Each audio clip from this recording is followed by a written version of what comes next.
until reaching a total of 300 shepherds. As I looked towards them, I could see in their countenances the signs of a great spiritual struggle that they had to face to be on my side. I was told about the experience of many companions who, discouraged, had thrown the oil and wool out of their glasses. Returning to their tents, they told me how, too, I was happy with the presence of my humble shepherds when Aner, Eshcol, and Manre arrived in our direction, accompanied by 15 armed men. They were faithful friends who, knowing the dangers we would face in that valley, came to our aid, so that we would not postpone the divine plan. I asked them to remain hidden until dawn, when they would receive instructions on how to participate in the mission. 3. I began to guide the shepherds, following the instructions of the divine voice that sounded to me from within the flame. The first task of the shepherds would be to take care of the flock until nightfall. 4. When I returned, I ordered the skeins of wool soaked in oil to be tied to the ends of their staffs, placing them inside the vessels that should be kept suspended upside down. 5. I began to light them with the fire of my flame until the 300 torches were burning, although hidden inside those vessels. 6. I ordered 40 of my valiant herdsmen, that at the time indicated by a signal to be given, they should advance silently towards the center of the camp, surrounding all the captives who lay huddled in the middle of the camp of the troops. At the same time, the remaining 260 shepherds should surround the entire camp, waiting for the signal to break the vessels with their horns. 7. Guided by the voice of the flame, I indicated the signs when the last torch went out in the camp. They should be attentive because a small lamp would be lit by one of the captives. As soon as the lamp began to burn, each one should run to his post, avoiding any noise, so as not to be discovered. 8. The signal for them to break the vessels with their horns, raising the torch very high, would be the turning off of the lamp. 9. After these orientations, the 260 shepherds, hidden by the shadows of the night, spread out through the valley, and were waiting for the moment to position themselves around the camp. Meanwhile, the 40 positioned themselves next to a more vulnerable passage, through which they would have to reach the captives. 10. It was already late at night when the last soldier's torch went out, ensuing complete darkness and silence over the troop camp. 11. Among the captives there was a man that night who lived the greatest anguish of his life.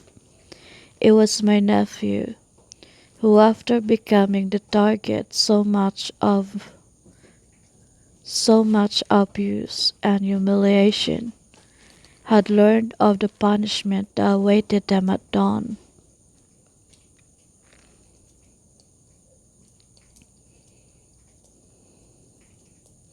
12. On that night, Lot had his thoughts turned to his uncle. He remembered with great regret the moment when he had left me by the oak of Mamre, moving towards the fields of Sodom. In his desperation, he felt the desire to see my face again, and to ask my forgiveness for having turned away from me. Just at that moment, Lot was attracted by the brightness of a torch, burning on the hill. Looking at the glow, he imagined he was having a vision, for it revealed to him the face of his dear uncle. 13. Wanting to show me his face, Lot felt around in the darkness until he found a small lamp that he had brought in his saddlebag. Frustrated, he realized that there was no oil in it. He concluded that that lamp, extinguished and dry, was a symbol of his empty and faithless life. 14. Without taking his eyes off my face illuminated by the flame of the glass, in a desperate gesture of faith, Lot felt the wick of his lamp, discovering that there was a residue of oil on it. Curving, he began to strike at the stones of the fire, until a spark leaped to the wick. Without knowing it, Lot was commanding with his gestures the steps for great liberation. 15. The 300 shepherds, seeing the dim glow of the lamp, quickly headed towards their posts, remained, waiting for the small flame to go out. From that moment, Lot got up with his tiny flame. I was looking into his eyes, looking into mine. I saw that his face bore signs of unspeakable anguish and mistreatment. Likewise, I could read in his blue eyes that hope and faith had not yet abandoned him. 17. The little fire of Lot's lamp, however, would not last long. It was necessary for it to go out to signal that great victory. 18. As darkness fell over Lot's face again, my 300 herdsmen lashed out with their horns at the vessels that hid the burning torches.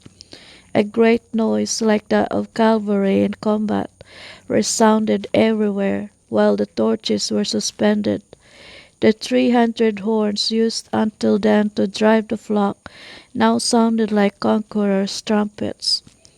19. The whole camp woke up with a single jump, and not knowing how to escape from such a terrible investiture that started from without and from within, the soldiers began to fight among themselves, while my shepherds remained at their posts sounding their horns. 20. The captives were very scared at first, but little by little they became aware of the great liberation that was taking place in their favor. 21. When dawn broke, a scene of complete destruction was revealed before our eyes. The entire town was covered in thousands of bodies torn apart by their own swords and spears. Only a few managed to flee from that death camp, but they were pursued by my 18 allies who were armed, being reached in Hobah, which is to the left of Damascus.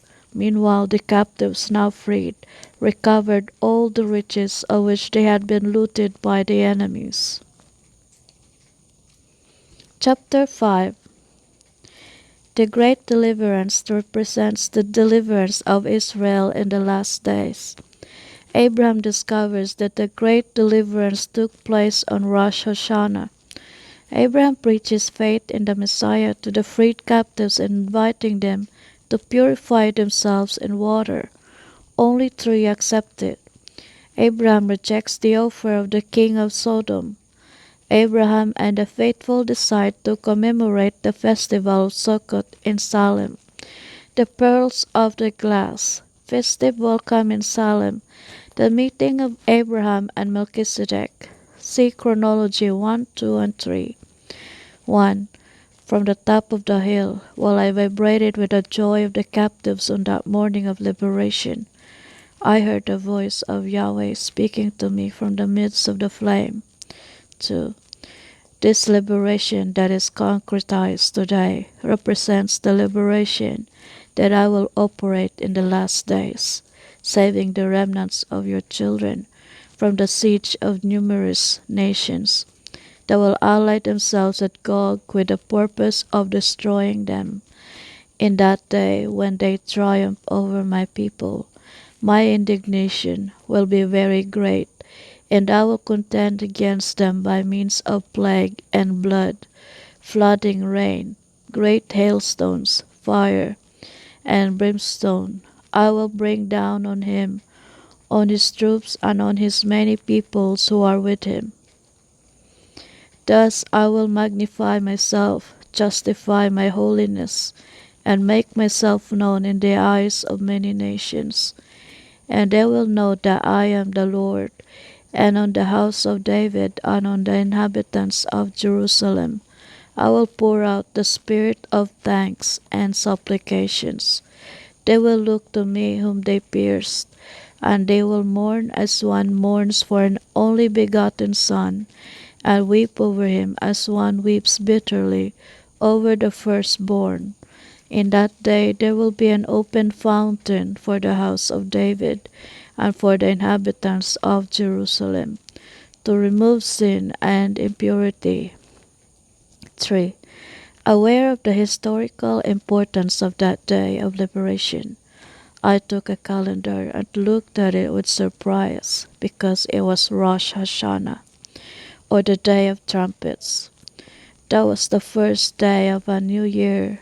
10 days later would come Yom Kippur, the day of purification from sins.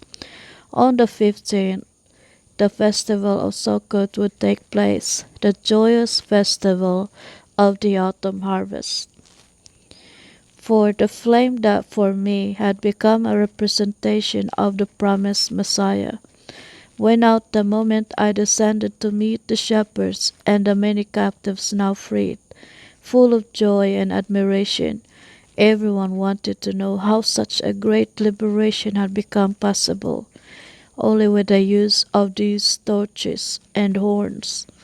I then spoke to them about the importance of that fire that had come off the altar, to free them in that valley, identifying him as the Messiah Savior. 5. Seeing that everyone was carrying the dirt of slavery on their bodies and cloaks, I invited them to follow me to the Jordan River, where everyone could bathe, to purify their sins. 6. Only 3 people attended the invitation, Lot and his 2 most recent daughters. The others returned contaminated to their homes. 7. Before leaving, the king of Sodom came to meet me, promising to give me all the riches recovered that morning. I refused his offer so that no one could ever say that I got rich from that looting. 8. We remained encamped on the banks of the Jordan River near Jericho for 12 days. In those days of refreshment all were found free from the impurities, leaving them in the waters of the Jordan. This was a special preparation for the Sukkot festival that we decided to commemorate in Salem. 9. Overjoyed, we began an upward march towards the city of Salem. Unaware of the happy surprise that awaited us, I was still in front with Lot and his 2 daughters by my side, and behind came the 300 shepherds leading the great flock. Then, as we progressed, I began to notice that my glass, which had been empty at dawn, became very heavy. When I lowered it, I looked surprised to discover inside it many pearls of various sizes and brightness that were mysteriously formed. 11. As we see the white city in the distance, we begin to hear sounds of a great party. Harmonious chords reverberated through the mountains while we advanced along the road. 12. My curiosity in getting to know that city and its young king was immense, since I had already heard about its greatness and fame from the mouths of many. It was a different kingdom from all the others, where the subjects were trained not in the use of bows and arrows, but in the domain of musical instruments. Melchizedek, the young king, ruled them all with a very special scepter, a lute, for which he had paid a high price. 13. As joy grew in me that we were approaching the city of the great king, we saw a multitude dressed in fine linen, pure and resplendent, coming out to meet us. They all brought musical instruments while singing a victory hymn. At the head of the crowd came a young man playing a lute, wearing on his forehead a crown full of precious stones, which shone in the light of the setting sun. I was certain that this was the much acclaimed King of Salem. 14. At the moment of our meeting, we were amazed at the greeting they gave us. Bowing before me, Melchizedek affirmed. 15. Blessed are you, Abraham, servant of the Most High God, who owns the heavens and the earth. And blessed be God Most High, who has delivered your adversaries into your hands. Chapter 6. Great revelations of Melchizedek and his people. The winners are crowned. Upon being crowned, Abraham is moved to see deep wounds on Melchizedek's hands. Melchizedek promises to tell his story. Melchizedek, in breaking bread and wine, is honored. The 144 pearls as a tithe. The instructions and prophecies of Melchizedek. 1. Surprised by the festive reception, we were introduced to the city, where the beauty of the mansions and gardens caused us much admiration. Everything there was pure and full of peace. 2. We were received in the royal palace, built on Mount Zion. There a new surprise awaited us. 3. The great throne room was all adorned with representations of our victory over the enemies. There was a very long table in the middle of the room, covered with fine linen, towels adorned with gold thread and precious stones. On the table were 304 crowns, each bearing the inscription of the name of a victor. In a gesture that once again surprised us, Melchizedek, taking the crowns, began to place them on the heads of each one of us, beginning with Lot and his daughters. We were all in awe that the king of Salem knew us individually, and that he had those crowns ready long before we were victorious. 4. I watched the joy of my crowned companions when taking a crown similar to his own. The king of Salem addressed me with a smile. Lifting her over my head, I noticed something I hadn't noticed until then. Her hands bore scars from deep wounds. Overcoming by a feeling of gratitude, I prostrated myself at her feet and moved, kissed her kind hands, bathing them with my tears. 5. Getting up, I asked him the meaning of those scars with a tender smile. He promised that he would tell me all the history of that prosperous kingdom, and how much it cost him to obtain his peace. 6. After crowning us, Melchizedek made us sit around the great table, and began to serve us bread and wine. From that moment on, we began to honor him as a priest of the Most High God. 7. In a gesture of gratitude, I took the glass full of pearls and placed it at the king's feet. Taking him in his arms, he began to caress him. Without paying attention to the shine of the pearls, expressing his gratitude for that offering, he told me that he would accept the glass, and of the pearls he would only accept the tithe. 8. I immediately began to count the jewels, separating the most beautiful ones for the king. There were a total of 1,440 pearls, of which I gave him 144. He carefully kept them in a little box made of pure gold, on the lid of which there were beautiful decorations inlaid with small precious stones. 9.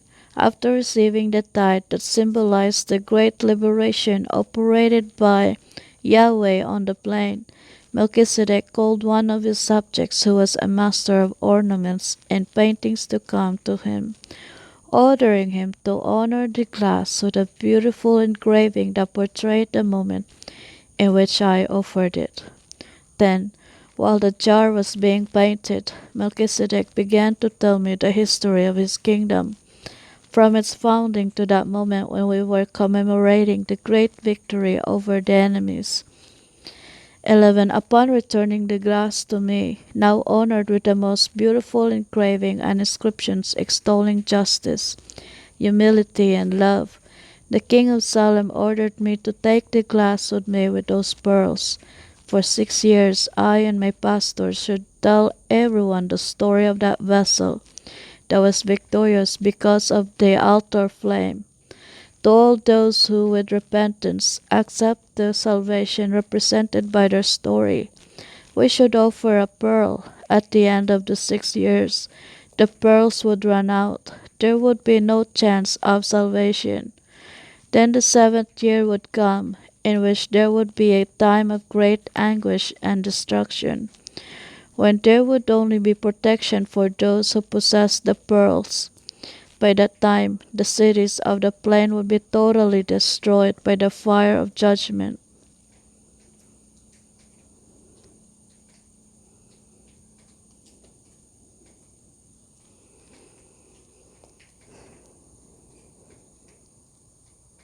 Chapter 7.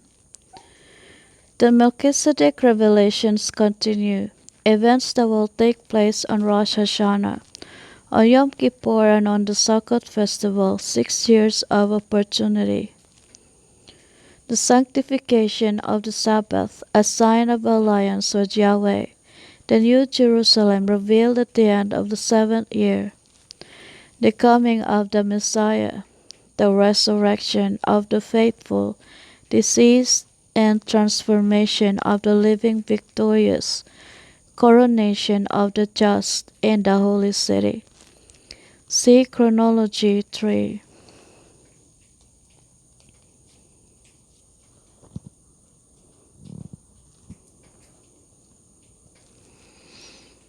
1. On the triumph that we had just obtained over numerous armies, Melchizedek, after repeating to me the words spoken by the Messiah, said a sign that would be important for those who would live for the occasion of the great liberation of Israel. He claimed that by multiplying the 144 pearls of the tithe by the number of pillars in his palace, he would find the year that would bring to its consummation the great deliverance of Israel. Out of curiosity, I immediately began to count the columns. There were 40 marble columns adorned with precious stones. 2. Returning to the king with the result of the calculations, he began to make predictions about the great events that would take place at the end of that year. 3. When the fullness of time arrives, all human efforts in search of peace will be frustrated. At that time, numerous nations will ally themselves against the kingdom of Salem. There will be a battle like never before, and the whole earth will be punished by fire. After they exhaust all resources in their defense, Israel will see, in desperation, countless enemies marching against them, with the purpose of eliminating them. Like Lot in his night of anguish, they will see their hope die, when on Rosh Hashanah is to be heard in the midst of the ruins of Salem the harmonious chords of a lute, played by a Bedouin of the tribe of Tamire. His music will revive faith and hope in a better world, where nation will not rise up against nation, where tears, pain, and death will be no more. For after comforting the afflicted with the strains of his lute, the Bedouin will take the vase containing the scrolls from David's tomb, and carry it on his shoulders. On that day his feet will be on the Mount of Olives, and crying out for the liberation of Israel. There will be a strong earthquake that will crack the mount in half. emerging from the east to the west, an enormous valley. On that day, the entire land of Israel will be strongly shaken, resulting in total destruction for all the enemy armies. There will, however, be salvation for all those who will, with repentance, took refuge under the wings of the Eternal, throwing away the instruments of violence. 5. All humanity will witness with horror the scenes of the liberation of the children of Israel. On that day, many peoples and powerful nations will establish themselves at the side of Yahweh of armies. Crowds of diaspora Jews will approach, saying, "We will go with you, because we know that the Eternal is on your side." 6. The Yom Kippur that will follow deliverance will be a day of purification from the impurities of all those who accepted salvation. On that day the blindness of the sons of Jacob will end, and they will look to him whom they have pierced, and will weep bitterly for him as one mourns for an only begotten son. 7. In the festival of Sukkot harvest, the Spirit of God will be poured out on all flesh. And it will happen that everyone who calls on the name of Yahweh will be saved, receiving a pearl from the glass. 8. In the course of the days of Sukkot, showers of blessings will fall on the immense valley, making a paradise full of joy and peace appear in the sight of all peoples throughout the Holy Land. 9. On that day, God's elect will understand the words of the book. 10. Hear me, you who seek justice, you who seek Yahweh. Look towards the rock from which you were dug, towards the cave from which you were taken. Look towards Abraham your father, and towards Sarah, the one who gave you. He was alone when I called him, but I blessed him and multiplied him. Yahweh comforted Zion. He comforted all her ruins. He will transform her desert into an Eden, and her solitude into a garden. In her you will find joy and happiness, songs, thanksgiving, and sounds of music. 11. On that day the redeemed will look to the humble Bedouin who freed the vessel of Abraham from the cave, and they will sing with joy. 12. How beautiful are on the mountains the feet of the messenger who announces peace, who proclaims good news and announces salvation, who says to Zion, "O your God reigns," because Yahweh comforted his people. He redeemed Jerusalem. Yahweh revealed his holy arm in the eyes of all nations, and all the ends of the earth will see the salvation of our God. 13. For 6 years all humanity, illuminated by the greatest revelation of Yahweh's love and justice, will have the opportunity to break with the empire of sin, joining the children of Israel in their march of purification and restoration of the kingdom of light. 14. Then it will happen that all the survivors of the nations that march against Jerusalem will go up year after year to prostrate themselves before the King Yahweh of hosts and to celebrate the festival of Sukkot. And it will happen that the one among the families of the earth that does not go up and does not come will attract against itself the plague with which Yahweh will strike the nations that do not go up to celebrate the feast of Sukkot. 15. In those years of opportunity, the last invitation of mercy will sound throughout the world in an attempt to make all sinners repent and unite in the eternal alliance with Yahweh, saying, 16. This is what Yahweh says, "Observe the law and practice justice, because my salvation is soon to come, and my justice to manifest itself. Blessed is the man who proceeds like this, and the Son of Man who affirms this, who keeps the Sabbath, does not profane it, and keeps his hand from practicing evil. The foreigner who surrendered to Yahweh does not say, "Naturally, Yahweh is going to exclude me from his people." Nor does the eunuch say, "There is no doubt I do not pass a tree dry." Well, this is what Yahweh says to the eunuchs who keep my Saturdays and choose what is my will, remaining faithful to my covenant. I will give them in my house and within my walls a monument and a name more precious than they would have as sons and daughters. I am to give them an eternal name, which will not be extirpated. And as for foreigners who give themselves to Yahweh to serve him, yes, to love the name of Yahweh and become his servants, namely all who refrain from profaning the Sabbath and who remain faithful to my covenant, I will bring them to my holy mountain and cover them with joy in my house of prayer. Your burnt offerings and your sacrifices will be well accepted on my altar. Indeed, my house will be called a house of prayer for all peoples.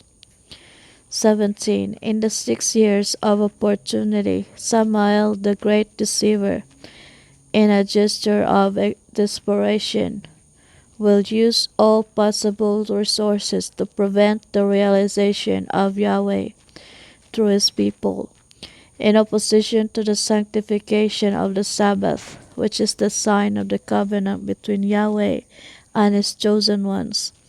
Numerous religions, allied to impious rulers, will impose another day for worship, not being able to buy or sell, or those who remain faithful to the covenant of Yahweh. In those years of trials, the elect of God will survive through the care of the angels, who will lead them away from the populous cities that will be punished by the 7 last plagues that will fall on the unrepentant at the end of the 6 years.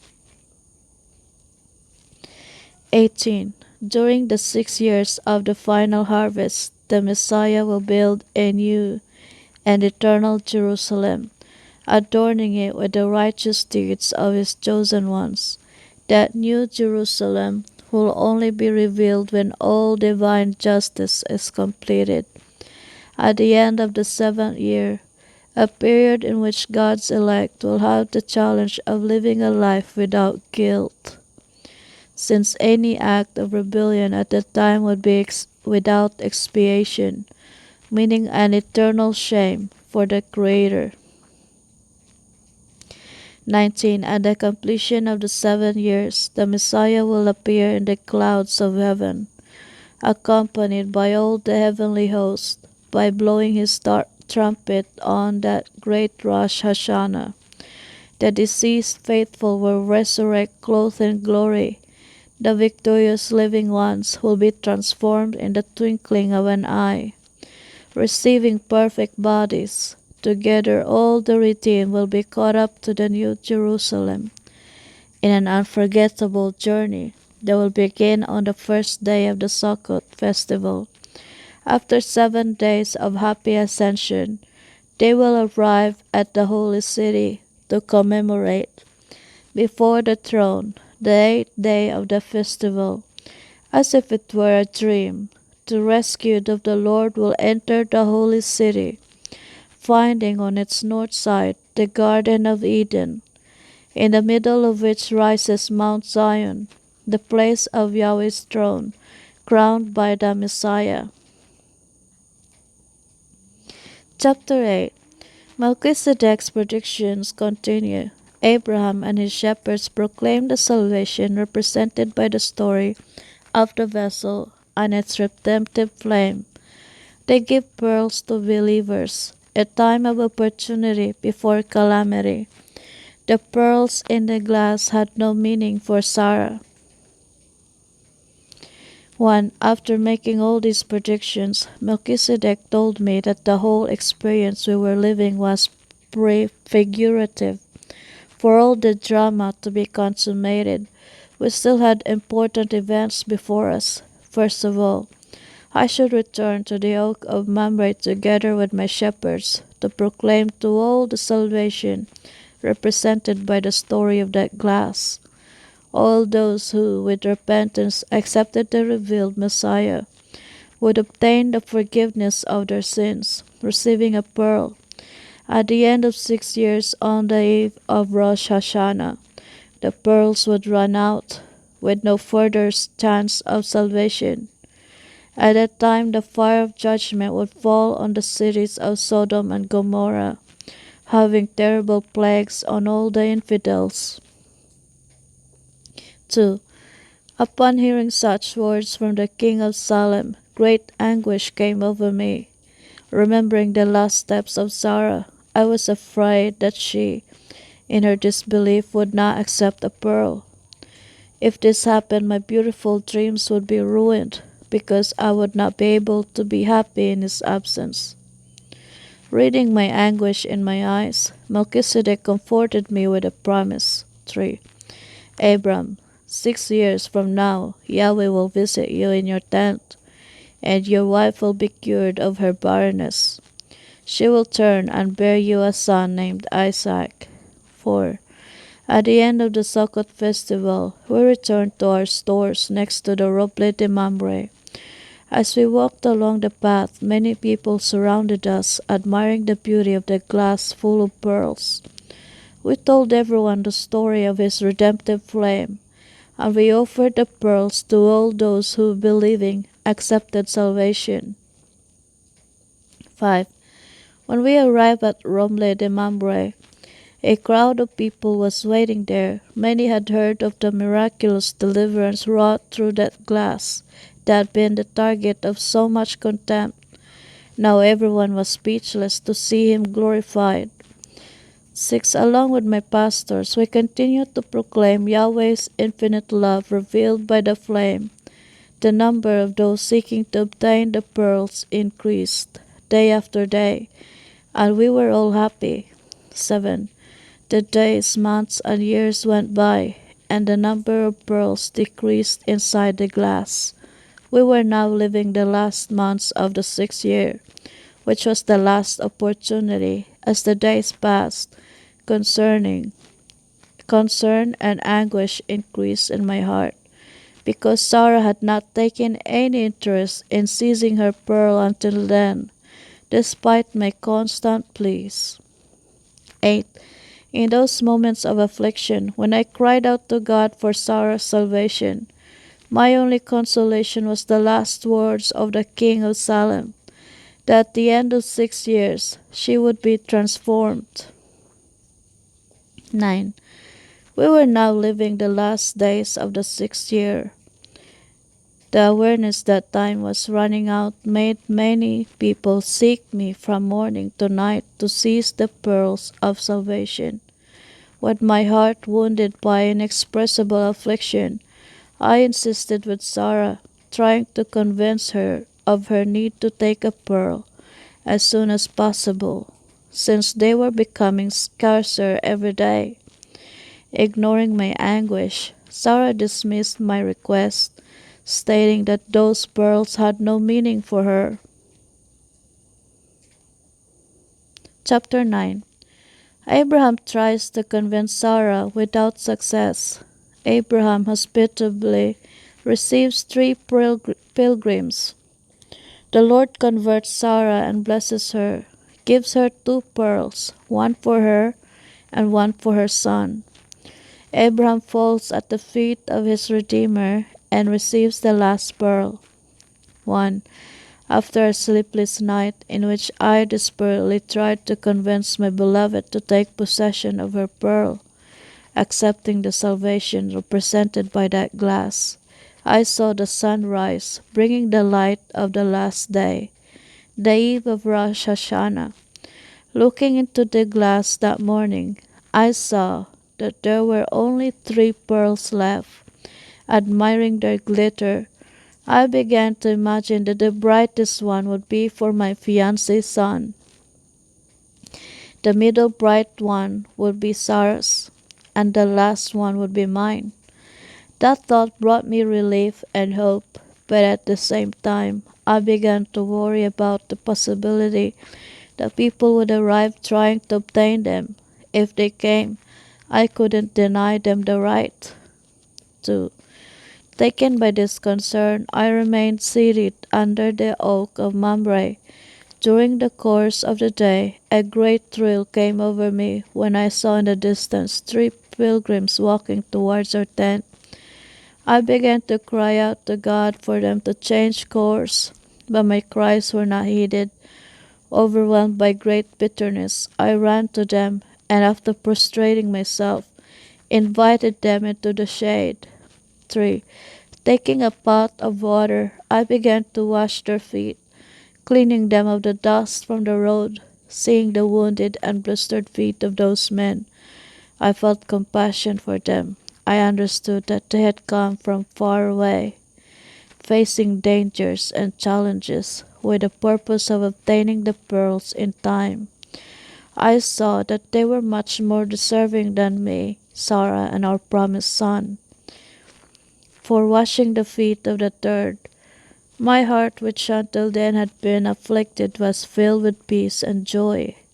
I imagined at that moment how terrible it would be if the third pilgrim had not joined the first 2 on that journey. In that case, I would be obliged to take the last pearl, going up to Salem without my love. If I had to go through that experience, the pearl that symbolized the joy of salvation would become for me a symbol of loneliness and sadness, because the long life of Sarah's affection would be for me the greatest punishment, like her own death. 5. After washing their feet, I began to serve them the food that was specially prepared for them. As I served them in silence, I was waiting for the moment when they would ask me about the pearls. But without revealing any hurry, they talked about the long walk they had made, about the cities they had passed through. I asked them if they knew Salem. They answered me in the affirmative, adding that in those 6 years many works had been carried out in that city, in preparation for a great festival that was to take place in another year for the occasion of Sukkot. 6. The words of that third pilgrim, the most talkative of the 3, mysteriously began to bring me a feeling of hope. Looking into his blue eyes, I saw that he resembled Melchizedek. 7. I remembered the last promise made by the king of Salem, when the third pilgrim asked me with a smile. 8. Abbam, where is Sarah, your wife? 9. Stunned, I asked. 10. How do you know my name and my wife's name? 11. The pilgrim replied. 12. Not only do I know your names, but I also know that in a year from now you will have a son who will be called Isaac. 13. Hearing the words of the visitor, I ran into the store to call my wife so that she could hear the words of that pilgrim. 14. Seeing her, the pilgrim asked. 15. Sarah, why do you laugh at my words? 16. Scared, Sarah answered. 17. I did not laugh at my Lord. 18. Don't say you didn't laugh, because I saw you laughing inside the store, the pilgrim affirmed. 19. Aware of being in front of someone who knew her inside, Sarah asked him. 20. Who are you, Lord? 21. I am the flame that came off the fire of the altar to be in your husband's glass. I am the Messiah, the Yahweh who suffers humiliation and contempt for love of his people. 22. Having made this revelation, the pilgrim spread his hands on Sarah's head to bless her. Only then did I see that they were marked by scars similar to those of the king of Salem. 23. The pilgrim, with great tenderness, began to speak to the heart of my beloved, rescuing her from her cave of disbelief. 24. Sarah, you are valuable in my eyes. All your past unbelief and infertility is forgiven. I have a glorious future for you, because you will become the mother of many peoples and nations. 25. Saying these words, the noble visitor went to the vase, and bending down, took from it the 3 remaining pearls. Turning to Sarah, he handed her 2 pearls, and said, 26. One is for you, and the other is for your son Isaac. 27. With her life transformed by Yahweh's love, Sarah prostrated herself gratefully at the feet of that pilgrim who had saved her at the last moment of opportunity. When I saw her bow down submissive, my heart, for so many years afflicted, broke into tears of joy and gratitude, and I fell at the feet of my Redeemer and King. 28. After consoling us with the certainty of our eternal salvation, the pilgrim handed me the last pearl. When I squeezed her in my hands, I felt a great light of joy and peace penetrate my whole being, and I began to praise the Eternal for the certainty that I would have my dear Sarah by my side forever, and the son of the promise, who within a year would be born.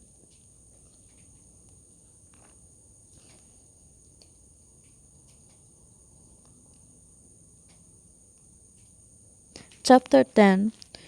Abraham accompanies the Lord to the hill from where the Lord sends his 2 companions on a mission.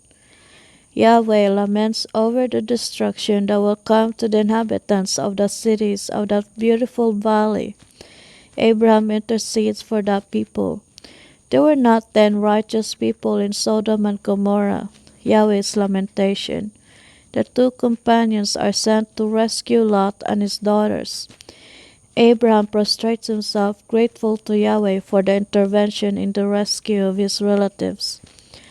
1. After these things, Yahweh said goodbye to Sarah and the shepherds who were there, and invited me to accompany them to the hill that faces the valley. When we arrived at that place, the Eternal said goodbye to his 2 companions, sending them on a special mission to Sodom.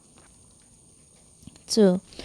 From the top of the mountain we contemplated the fertile valleys and forests that, like a paradise, extended on both banks of the Jordan River, surrounding the prosperous cities, among which Sodom and Gomorrah stood out.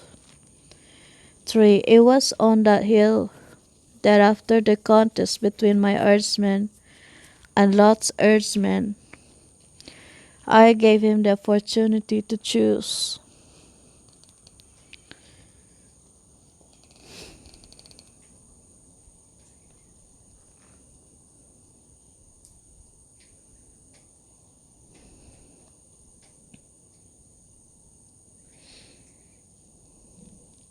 The course to follow, because we could not stay together. Attracted by the riches of the countryside, he decided to move there.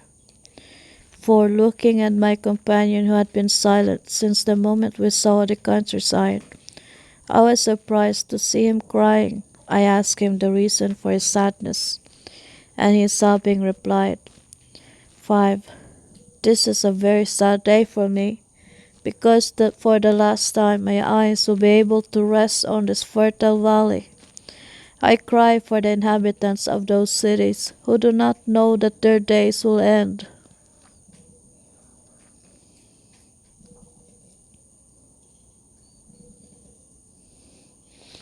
6. Yahweh's declaration brought back the memory of all those captives who had been set free 6 years before. Unfortunately, almost all of them refused the purification bath, returning to their homes unclean. Only Lot and his daughters accepted salvation, taking possession of their pearls. Thinking of some possibility of liberation for that people, I asked the Lord. 7. And if there were 50 righteous people in those cities, would they still be destroyed? 8. Yahweh told me that if there were 50 righteous people, the whole plain would be spared. 9. And if there are 45 righteous, If there were 45 righteous there, all those cities would be spared. 11. I continued in my inquiries until I reached number 10. Yahweh told me that if there were 10 righteous in those cities, the entire plain would be spared. 12. Tortured by an inexpressible agony of spirit, Yahweh cried bitterly again, while with an overwhelmed voice he uttered a sad lament. 13. Sodom and Gomorrah, how many times I wanted to gather your children, as the hen gathers her chicks under her wings. But you did not accept my protection. Why is it that you exchange the light of my salvation for the darkness of this kingdom of death? My ears are attentive for at least one prayer, but all is silence. My hands are outstretched, ready to prevent the fire of judgment, but you reject my help. 14. Leaning down beside my long-suffering companion, I joined him in lamentation. In that moment of pain, I was certain that Melchizedek also suffered for all those who had exchanged the love and peace of Salem for the illusions of that valley of destruction. 15. After a long cry, Yahweh consoled me with a revelation of his two companions. They were at that time in Sodom, with the mission of saving Lot and his daughters, freeing them from death. His words brought me great relief, and I prostrated myself gratefully at his feet. Chapter 11. Yahweh commissions Abraham to record the history of the cup on a scroll, as well as the history of Salem, to later deliver it to Melchizedek inside the cup. Destruction of Sodom and Gomorrah. Abraham laments in the extreme. 1. Before leaving, Yahweh gave me a mission, saying, 2. Take an empty scroll and record on it the story of the glass and the story of Salem, as you heard from the lips of Melchizedek. Within a year, you and all those who accept salvation must go up to Salem for the festival of Sukkot. On that day, they will return the glass to the king of Salem, offering the scroll inside it as a present. 3. That same afternoon, in obedience to Yahweh's orders, I began to record the history lived by me and by my shepherds from the moment I left for the valley, carrying the glass with its flame on my back. For the next day the sun was already high. When mentioning the city of Sodom in the manuscript, I remembered that this was the day of its destruction. With my heart racing, I ran towards it and was amazed at the scene that spread out before my eyes. Instead of that fertile valley, similar to a paradise, there was a smoking desert without any life. Instead of the cities of Sodom and Gomorrah, there was a deep crater into which the waters of the salty sea drained. 5. Broken at the sight of destruction, I returned to the store with a heavy heart. The memory of so many people who, for rejecting divine forgiveness, had been consumed by fire, left me deeply weakened. In the days that followed, I couldn't find the strength to write. I returned to the hill other times, hoping that all this was a nightmare. But instead of the fertile valley, I could only perceive that chaos. 6. It took several days for me to have the courage to continue with the writings of the roll.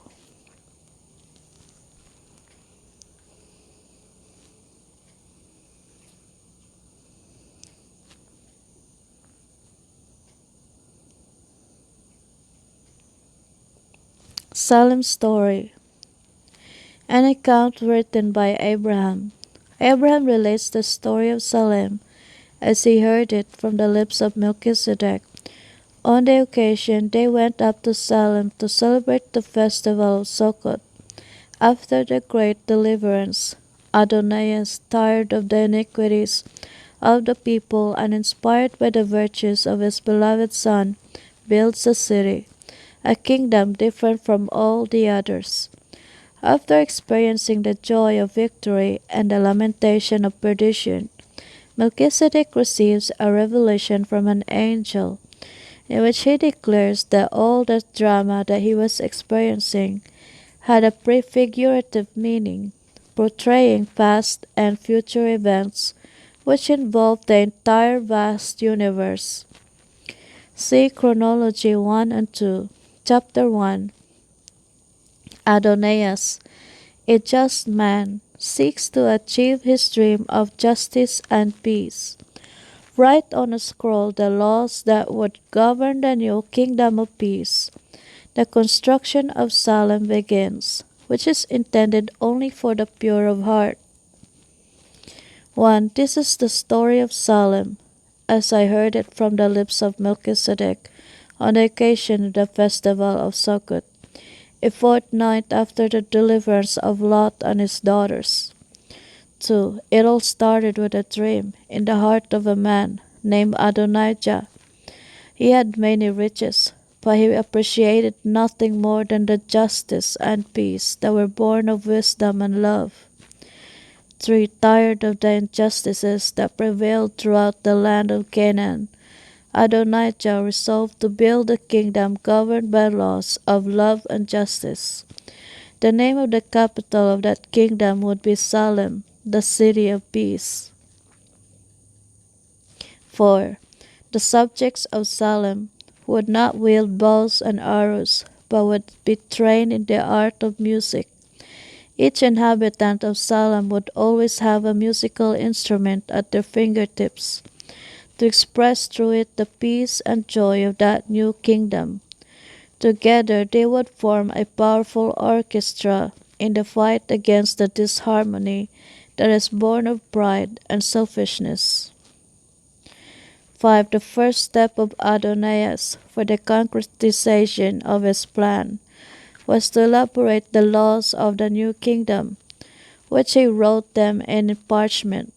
The subjects of Salem could not lie, steal, hate, or kill their fellow men. Pride and selfishness were pointed out as the cause of all evil. Therefore they could not exist in that place of peace. 6. The laws of the parchment required the practice of humility, sincerity, friendship, and above all, love, which is the greatest of all virtues. 7. After recording on parchment the laws that would govern that kingdom, Adonijah began planning Salem's architecture. It would be a small city at first, with rooms for 1,200 people. As the place of its construction, a high region of Canaan, west of the Mount of Olives, was chosen. 8. Before long, the realization of Adonijah began to attract people from far and wide, who came to see the palaces and mansions that were being built, admired by the beauty of that white city. The visitors asked about who its inhabitants would be. Adonijah showed them the scroll, saying that Salem was destined for the pure of heart, those who were willing to obey its laws.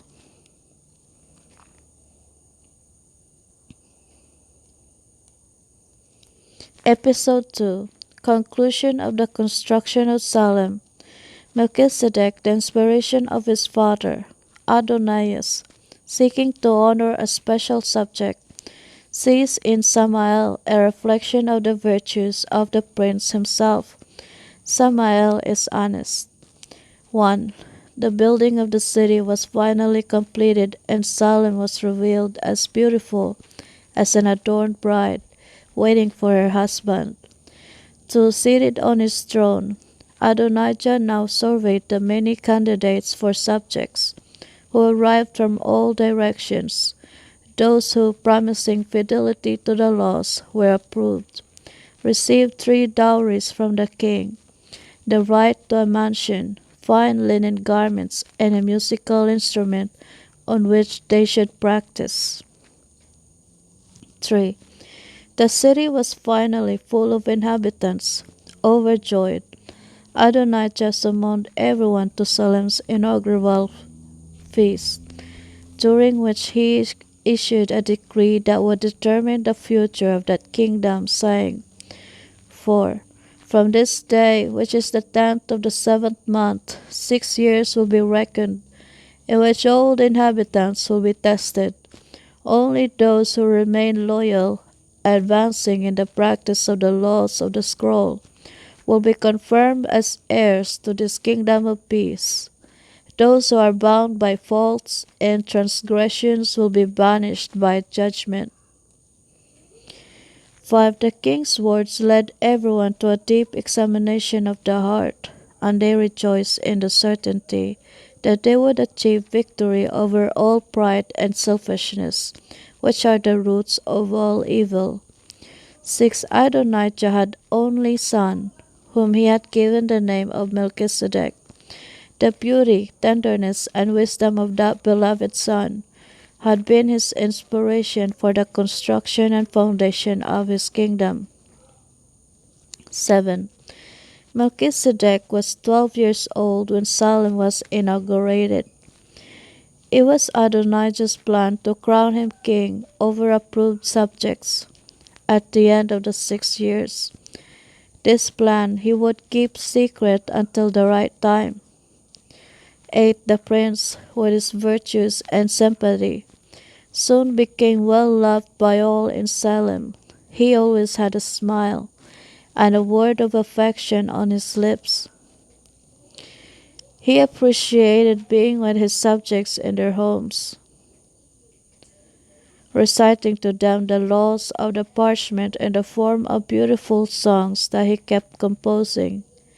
His presence brought an atmosphere of happiness and peace to the environment.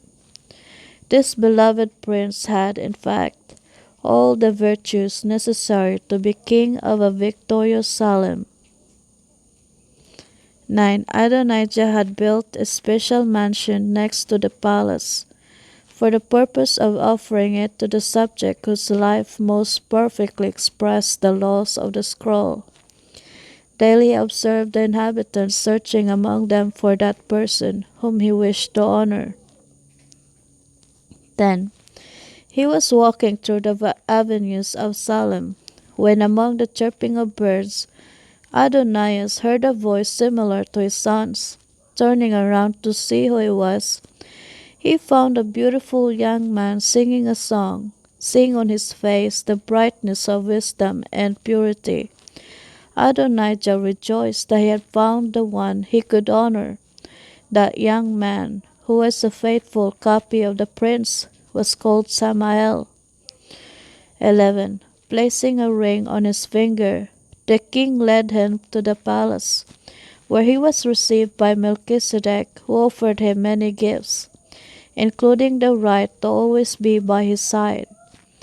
12. Adonais prepared a great banquet in honor of Samael, to which all were invited.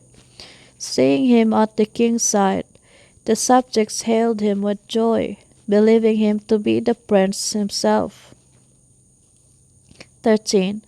They jubilantly extolled the virtues of that beautiful young man when Melchizedek manifested himself, placing himself with a smile on the right of his father. 14. At the banquet, Samael was honored by all. Really, he was worthy of residing in the mansion on the mountain, because there was in him a perfect reflection of the virtues that crowned the beloved prince. Chapter 3. Melchizedek's sublime compositions inspired the people to acts of kindness and peace. Music preserving harmony and peace. Samael, inseparable companion of Melchizedek. Important revelations from Adonijah to his people about the future government of a victorious Salem. Samael, guardian of the laws. 1. Salem grew in happiness and peace. With joy, the subjects gathered every day at dawn to hear, sing, and play the sublime compositions of Melchizedek. which inspired acts of kindness and peace. 2. Among the friendships born and strengthened by virtue of harmonious music, the one that united the prince with Samael stood out, since he had begun to reside in the mansion on the mountain. Samael had become his constant companion. They spent long hours together, meditating of the laws of the scroll. With admiration, the honorable subject saw the son of Adonais transform those laws into beautiful songs. The sweet melodies were born from her lips like the perfume of a flower.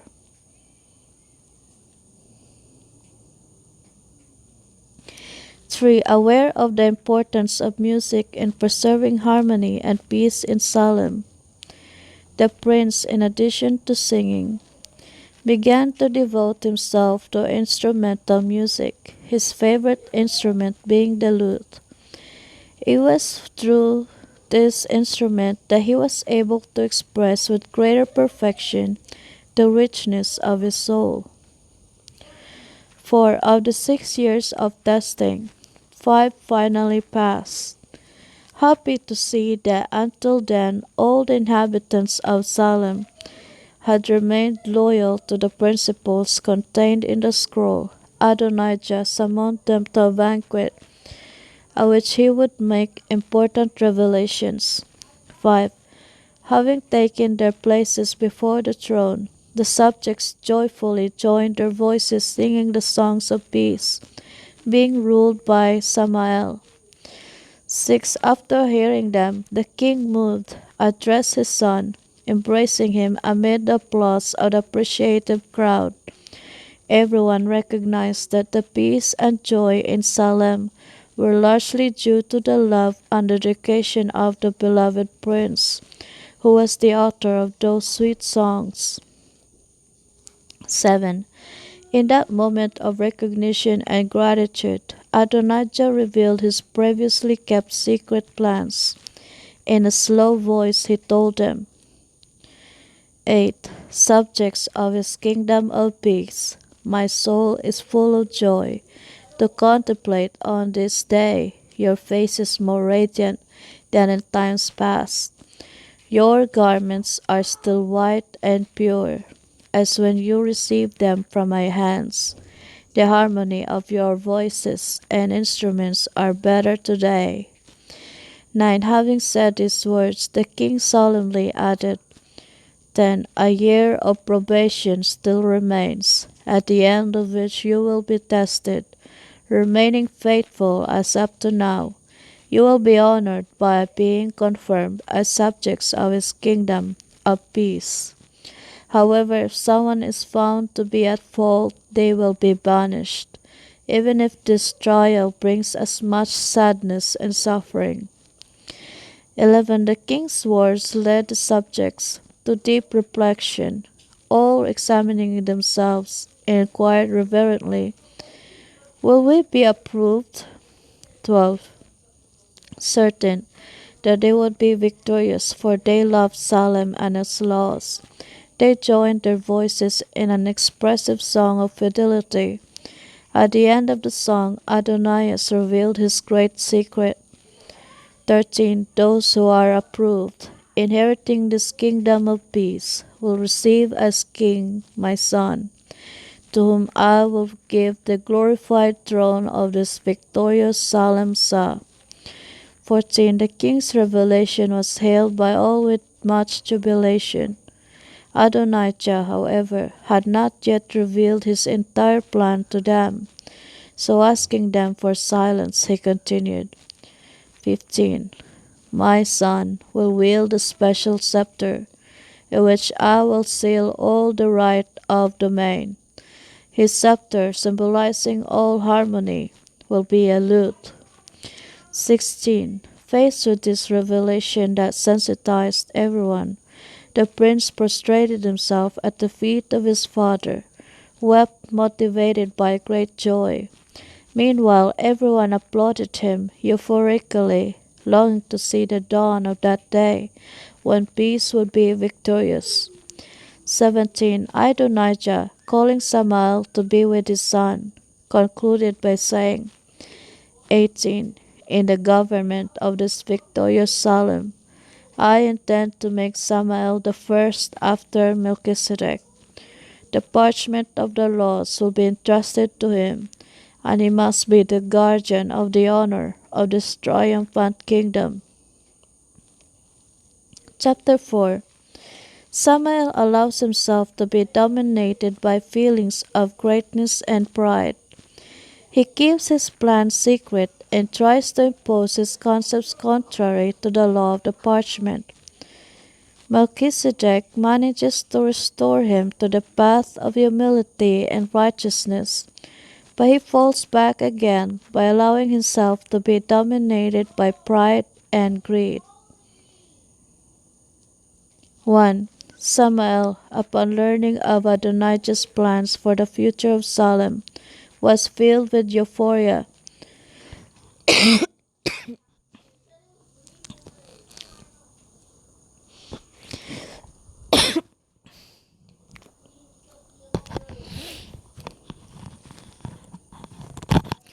Now he contemplated the city with a smile on his face, imagining his future of glory.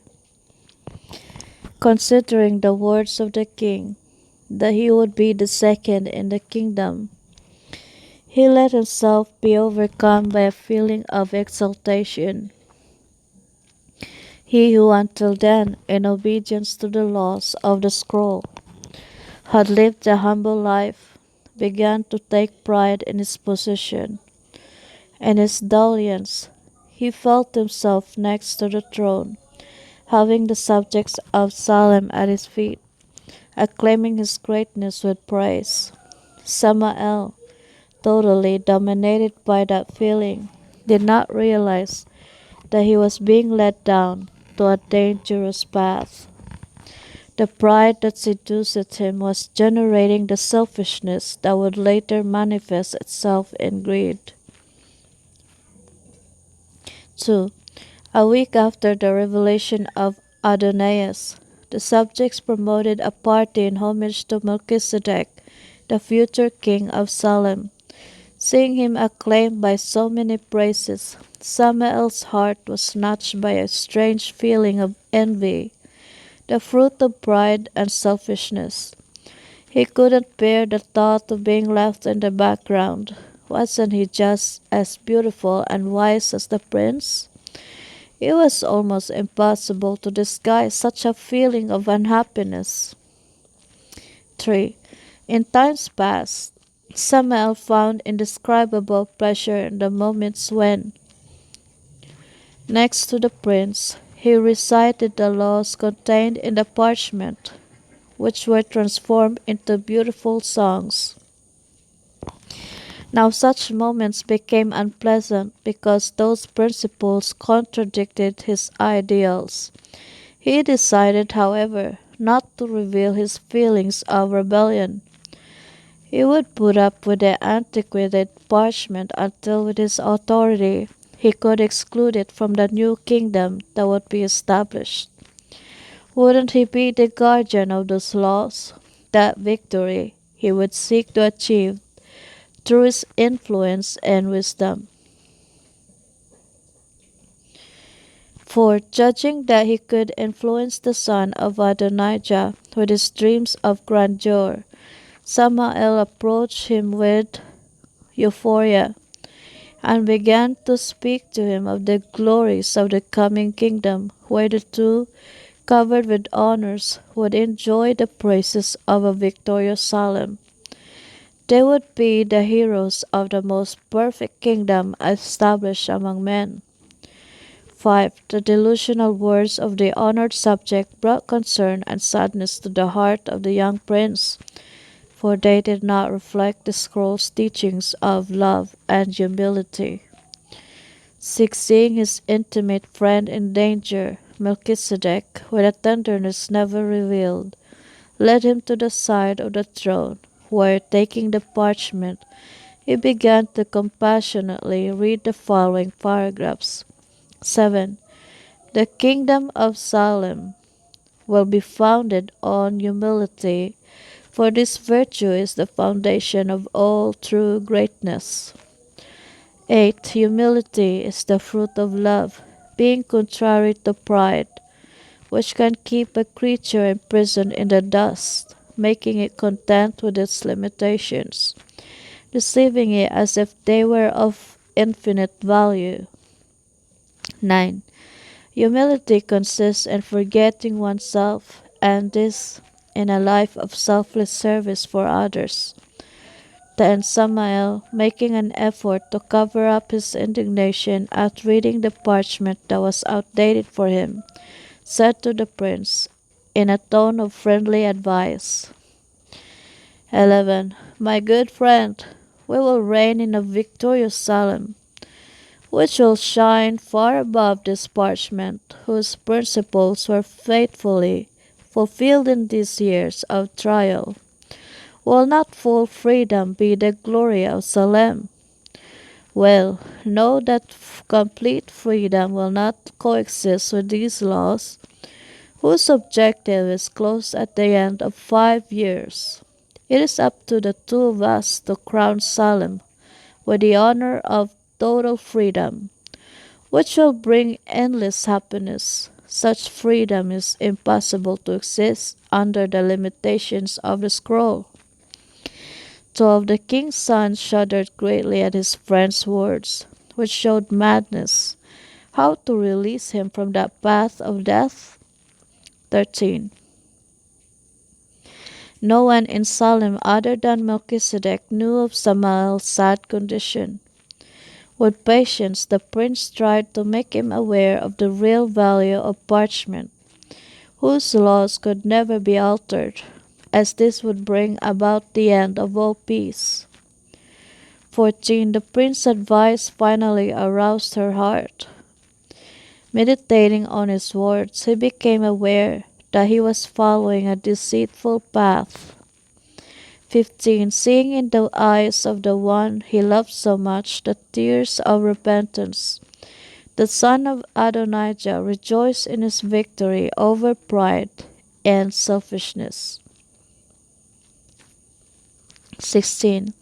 The days that followed the liberation were full of accomplishments. The prince was even more friendly, willing to give all of himself so that his companion could continue triumphantly on the path of humility.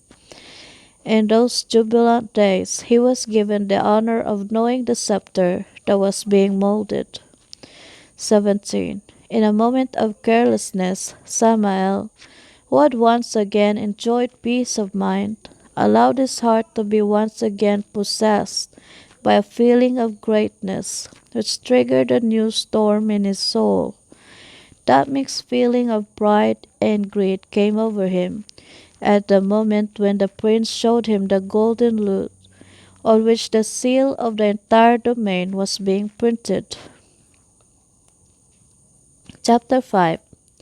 Samael formulates conquest plans. He preaches to his subjects a false and misleading doctrine. Adonais perceives this rebellion and preaches the accuracy of the laws of the parchment to achieve peace and true freedom. Melchizedek offers them forgiveness and the opportunity to turn to righteousness.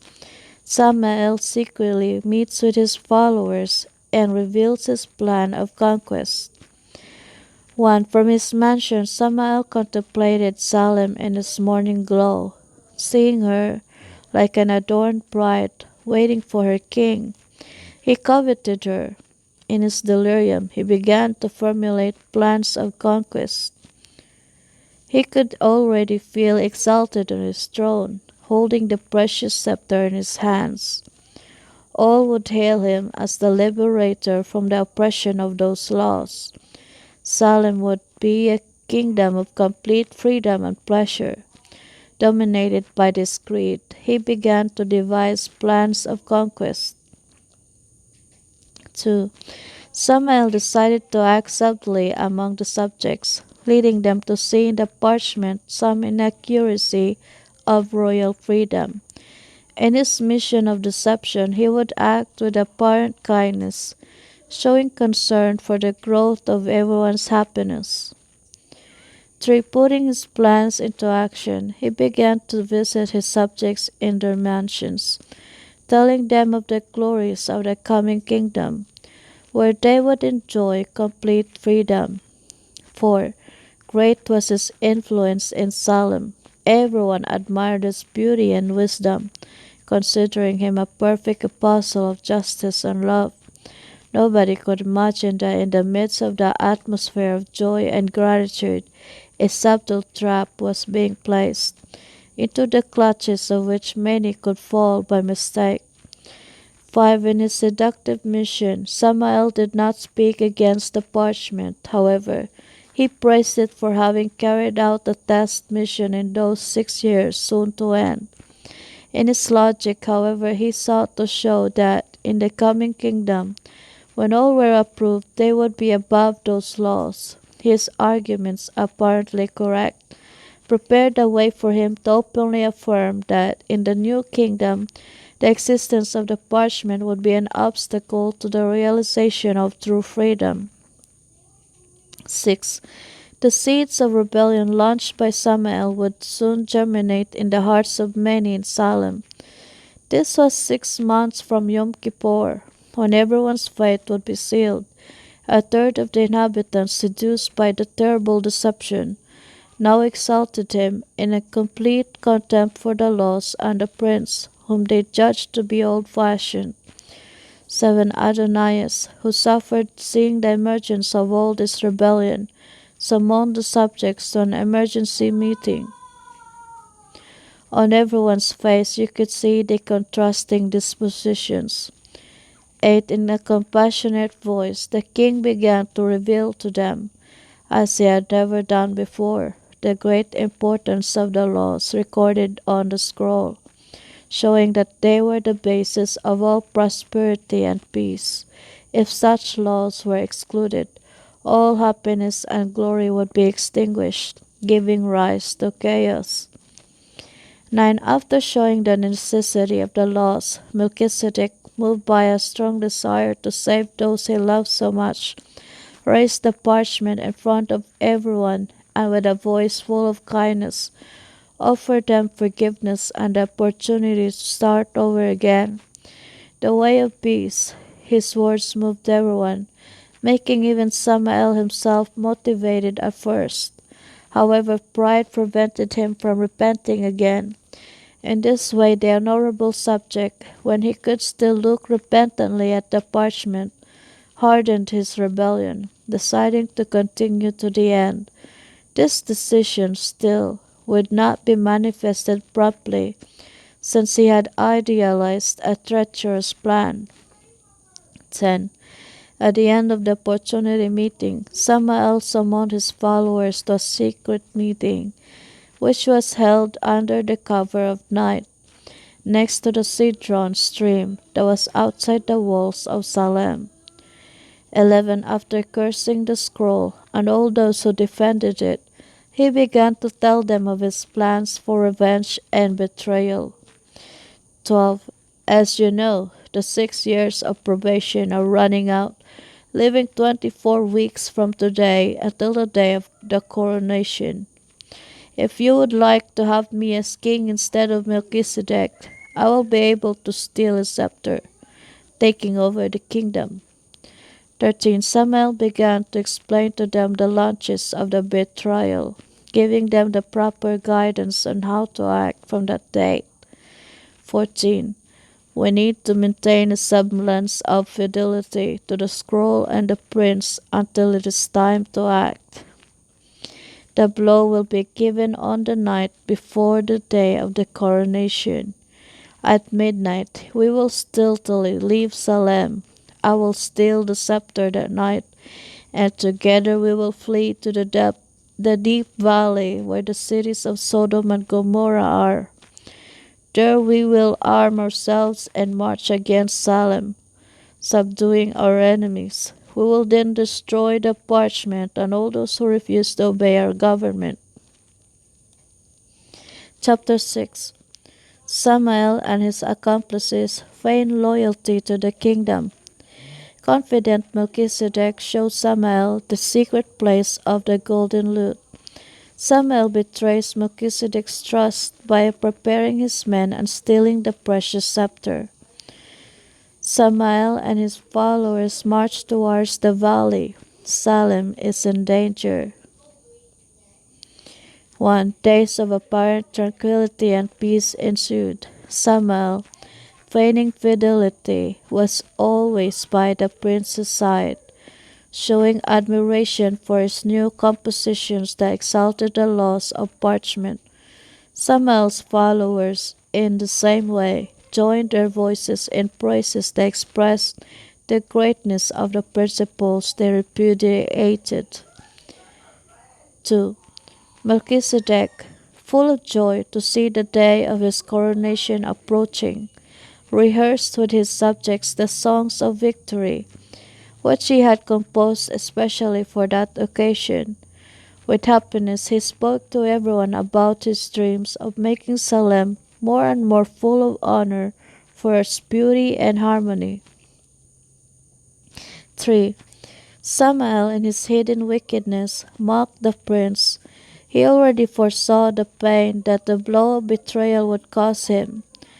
For in those days of apparent peace, the rebellious subjects sought to know the place where the scepter would be hidden until the day of the coronation. The prince, without mistrust, revealed the whole secret to him, the room, the chest with its enigma, the rich case, and finally the treasure. Contemplating it, the astute Samael was encouraged to see printed on its convex part the seal of the domain. He understood that whoever possessed it would have the kingdom of Salem in his hands. Just a few days, he thought, and he would have that precious instrument in his possession. 5. The sun went down, bringing Salem the day that would mean victory or defeat. 6. Shortly before nightfall, Samael had left the palace where he had spent the whole day at the prince's side, helping him with the preparations for the coronation ceremony. Heading towards his mansion, he greeted the darkness with an evil smile. How he had longed for that night. 7. While the faithful, enthralled by the emotion of the happy victory, reviewed the decorations of their instruments, their clothes and mansions under the light of chandeliers, certifying that they would be approved the next morning, Samael and his followers made their final preparations for swinging the blow. 8. At midnight, following Samael's instructions, all his followers quietly left their mansions, heading to the deep Kidron Valley, where they would wait for their new king. 9. Samael, in turn, went to the back of the palace, where he hoped to enter without being noticed, going to meet the scepter. Avoiding making any noise, he passed through the portal, silently heading to the room that kept the precious scepter. Then at that moment the prince, who insomniac rolled in his bed, sensing some danger, went to his father's room and woke him up, saying, 11. My father, I heard footsteps inside the palace. 12. Stroking the head of his son, Adonais sleepily replied, 13. Son, don't worry. Lie down with me and sleep peacefully. In a little while the dawn will break, and you will have your hands the golden lute. 14. The prince, reassured by the trustworthy words of his father, gave himself up to a dream of beautiful dreams in which he lived next to Samael and all the subjects of Salem, the festive moments of the coronation. While this was happening, the rebel, with trembling hands, seized the scepter. At that moment he had the idea of taking only the lute, leaving the case in its proper place. With a smile full of evil, he imagined the moment in which the king would give his son that empty case. 15. Carrying the scepter with him, Samuel hurriedly went to the place where his followers were waiting for him. Finding them, he gave way to all his pride by proclaiming, 16. Now I am the king of Salem, who owns a scepter like mine. With him I rule the land and the sea. My strength is in the darkness, because through it I conquered it. 17. Celebrating their victory, the noisy mob parted ways to distance themselves from Salem, continuing on to the corrupt cities of the plain, where they intended to arm themselves for the conquest of their kingdom. 18. The sun appeared on the horizon, bringing the light of the day of atonement, Yom Kippur. Awakening from his slumber of sweet dreams, the prince got ready for the trial and coronation ceremony. Special garments of fine linen, adorned with gold thread and precious stones, were prepared for him. After dressing, Melchizedek went to meet his subjects at the southern end of Salem. From there he would lead them on a festive march to the palace to the north on Mount Zion. 19. Adonijah, blowing a long horn, summoned everyone to the judgment meeting.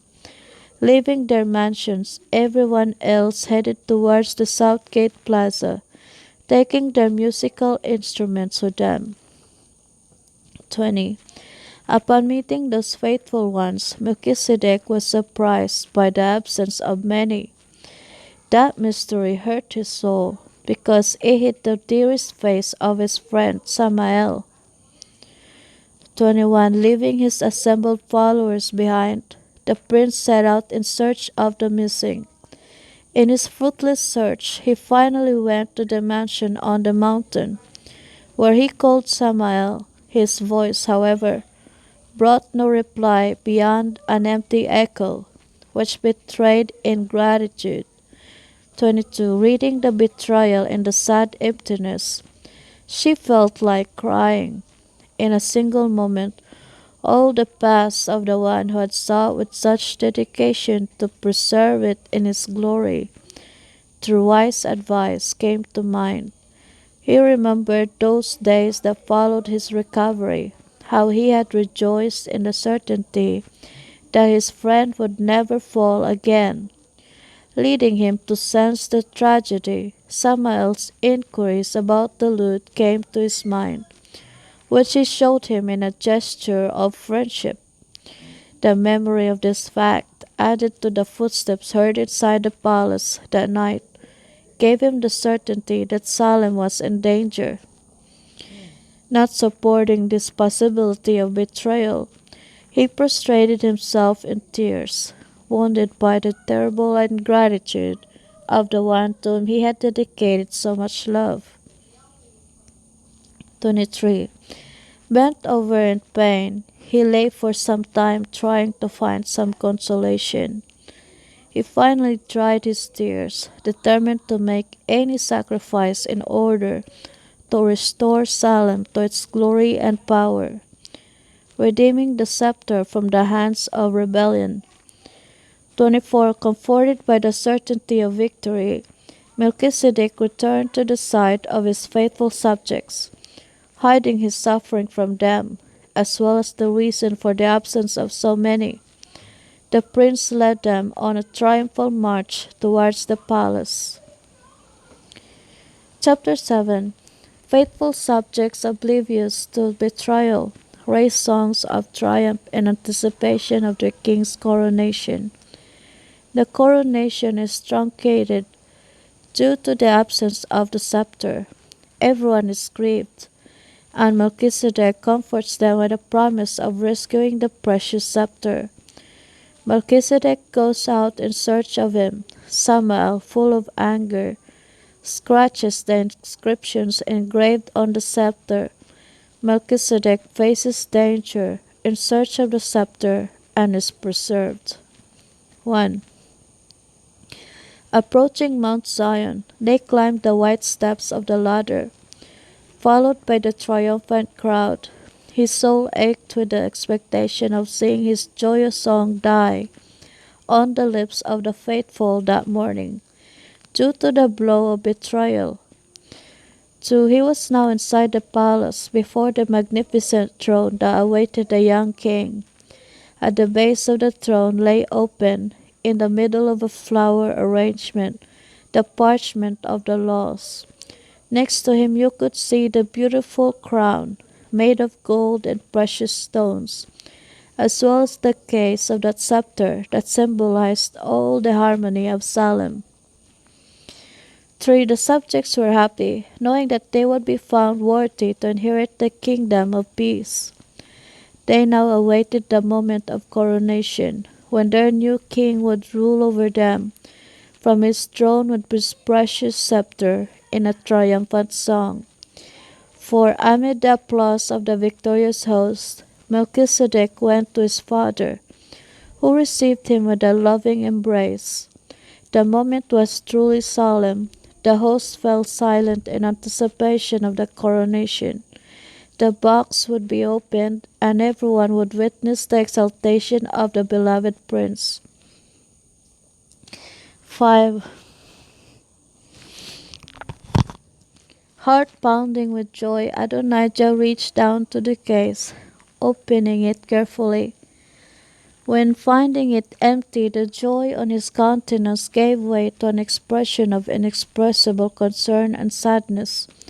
For in that scepter the fate of that kingdom of peace had been sealed. 6. Seeing his father and all his subjects afflicted by the absence of the scepter, and of so many friends who should be with them at that time, Melchizedek comforted them with the promise that he would seek the scepter, unaware of the risks and dangers that awaited the prince on his way. The subjects bid him farewell, seeing him leave in a hurry. 7. The dawn of that day, that would be the day of the coronation, reached the distant rebels of Salem. On their way to the cities of the plain that morning, Samael was furious when he saw that the precious loot was adorned with inscriptions of the laws contained in the parchment.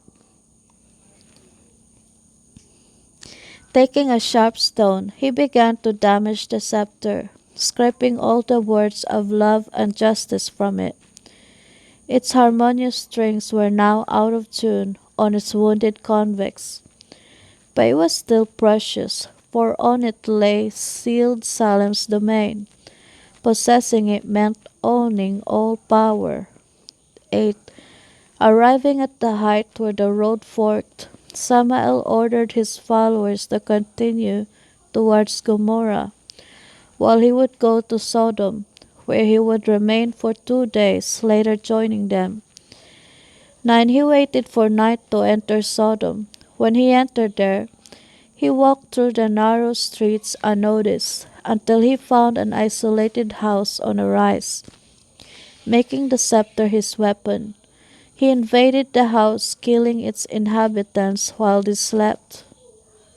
He thus took possession of that residence where he alone would plot his plans for the taking of Salem. 10. The evening of that day, which would be the day of the coronation, caught up with Adonijah's son as he walked along the stony path towards the valley. His eyes were full of sadness, and anxiously they turned to the ground, looking for the traces of the rebels. The memory of the ingratitude of those whom he loved so much made him cry, his tears, reflecting the last gleams of the setting sun, resembled drops of blood flowing from a wounded heart.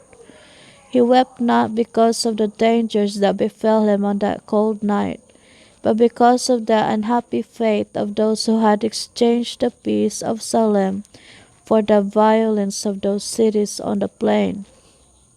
11. His only consolation was the memory of those who, despite all temptations, had remained faithful. To them he had promised to return the scepter, and this he would achieve despite any sacrifice.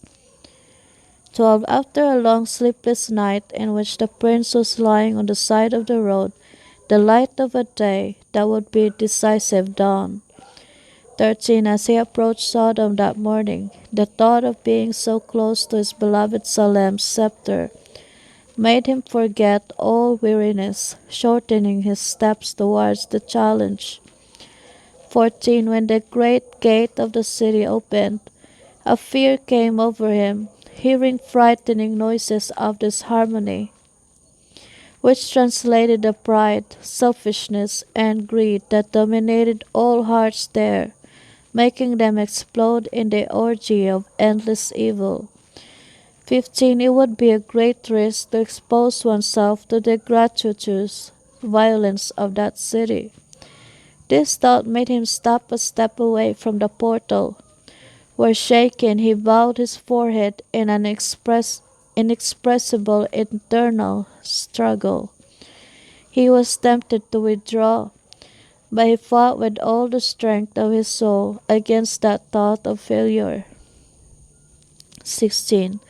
Thinking of the sad fate of Salem, whose domain was being trampled within that cruel Sodom, Melchizedek made a firm decision.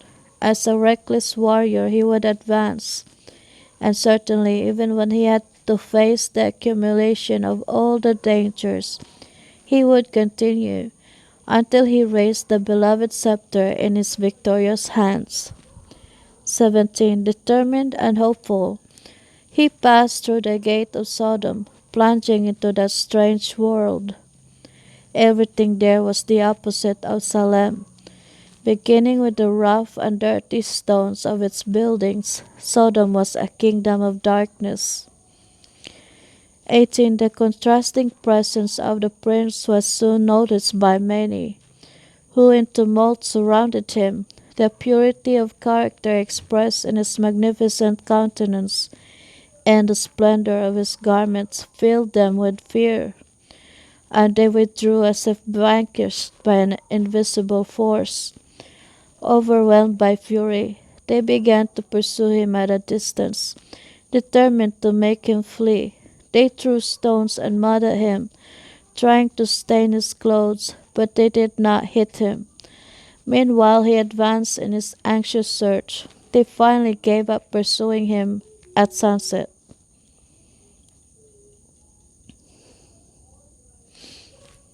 Chapter 8.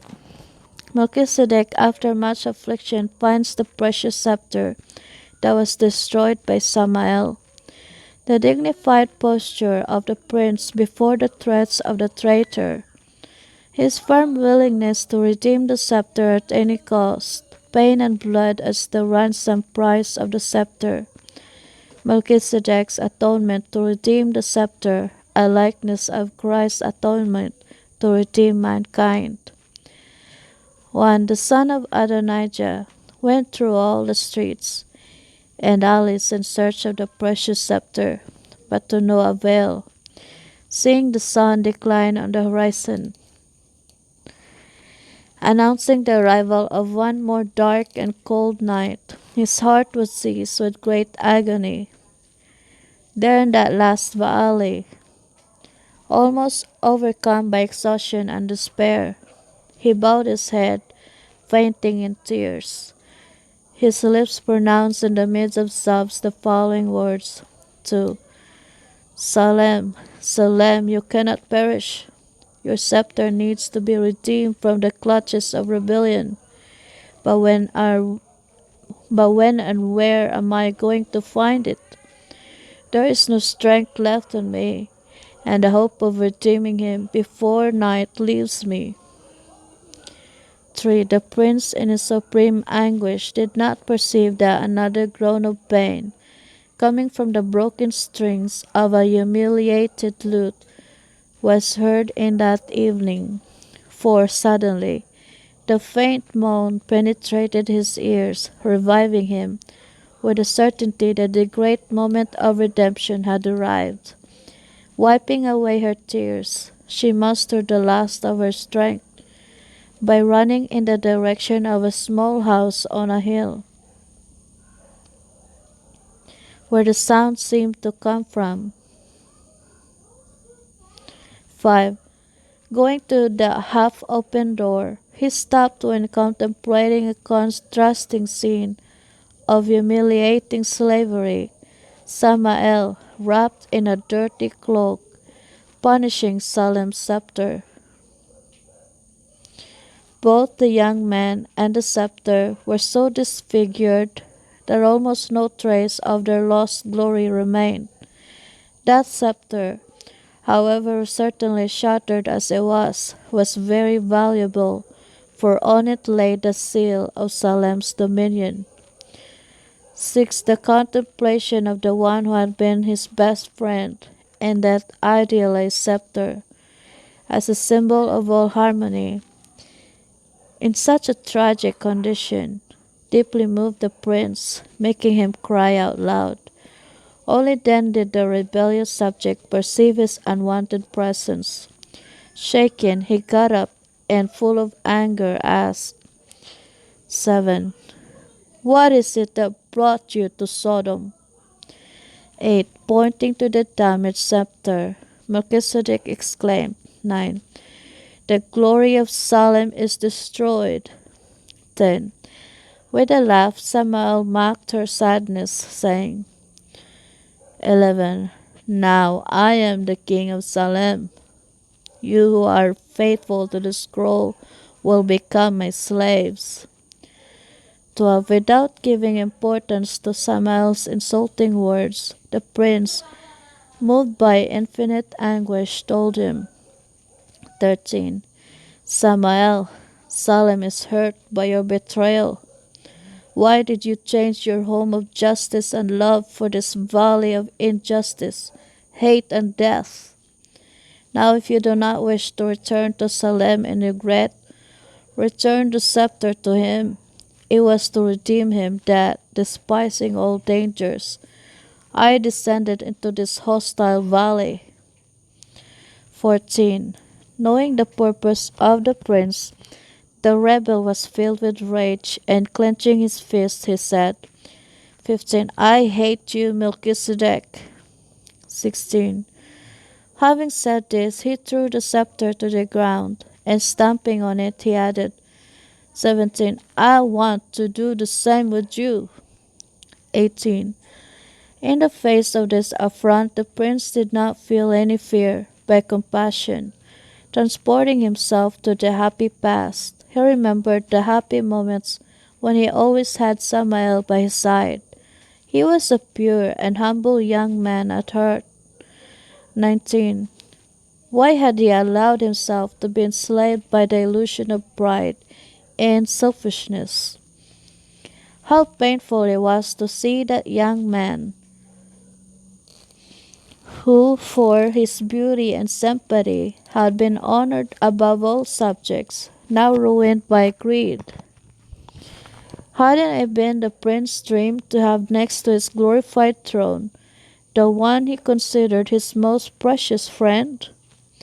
This tragedy hurt his soul. However, the sad condition of the scepter afflicted him even more, for it had been made as the symbol of all harmony and was being destroyed under the feet of ingratitude. 20. Surprised not to see in Melchizedek's eyes any expression of fear, but of pity, Samael felt prostrated in his affronts that had the objective of intimidating him, leading him to desist from his mission. 21. Before the dignified posture of the prince, who contemplated him in silent pain, he felt ashamed. That weakness, however, was banished by the pride that dominated his heart.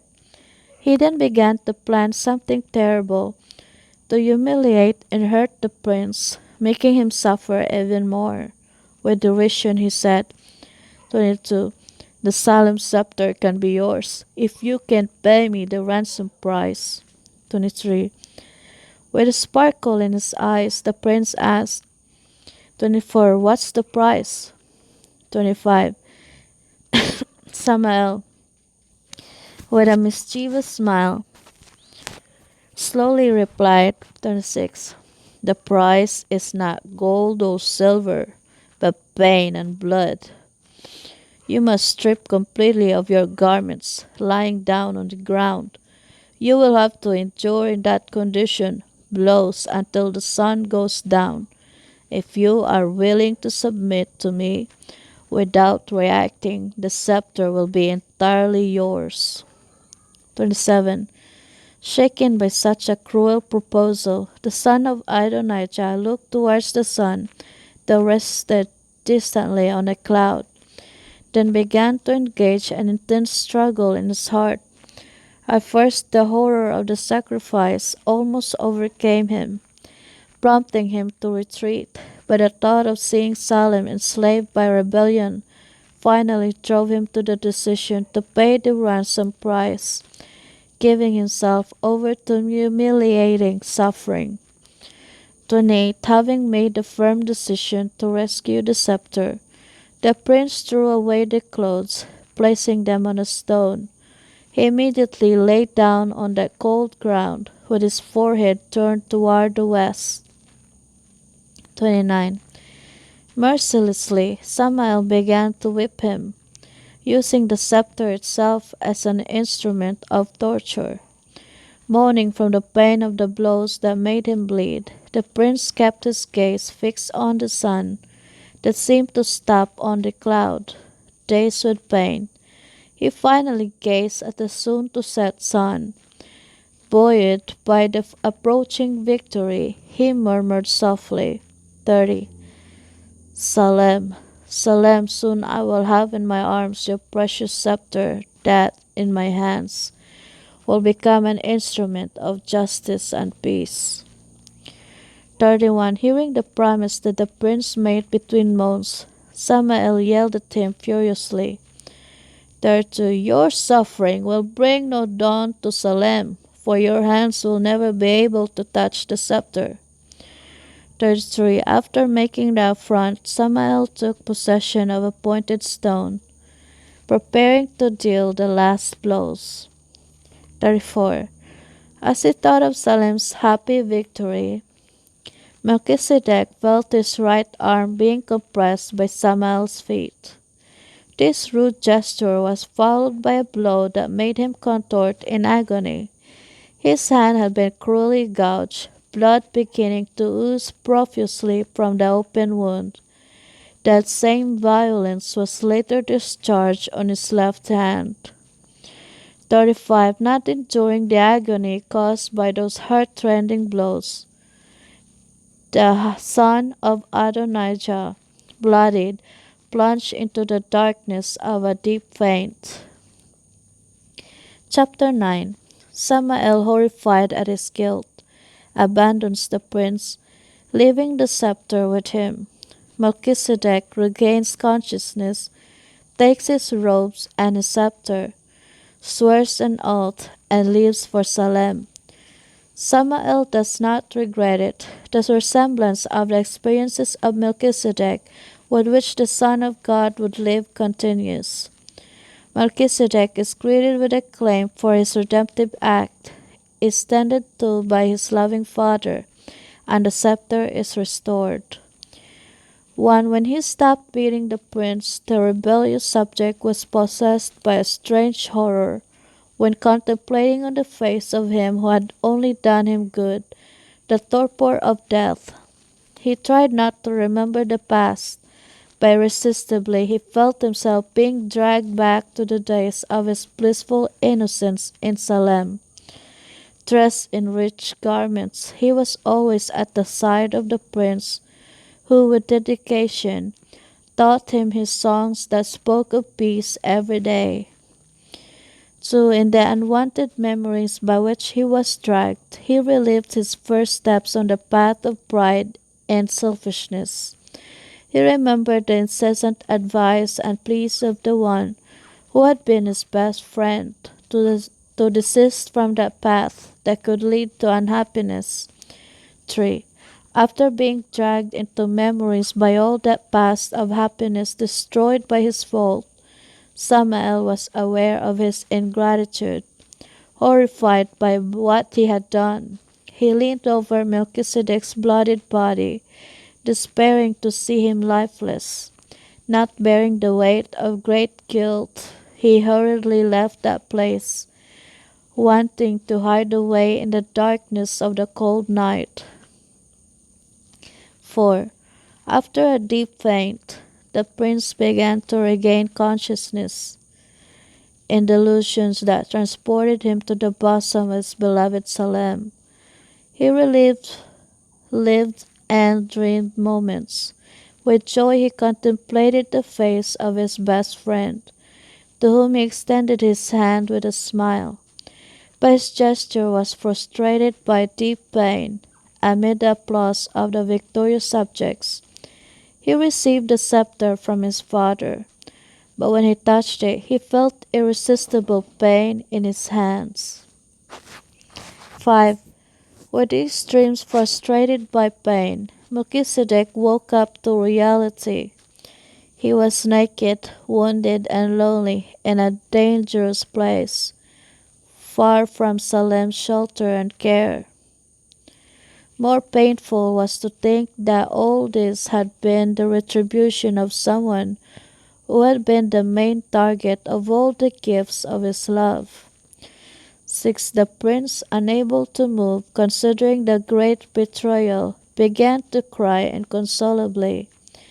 He mourned not for his pain, but for the loss of those who had exchanged the love and justice of Salem, for the contempt and hatred that would ultimately reduce them to ashes over that doomed valley.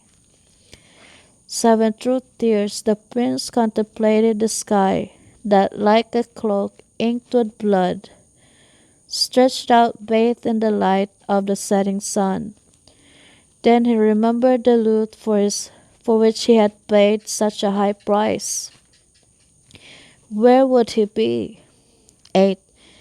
In his desperate escape, Samael had left the scepter abandoned next to the wounded body of Melchizedek. When he saw it, he forgot all the pain and hugged him with his injured hands.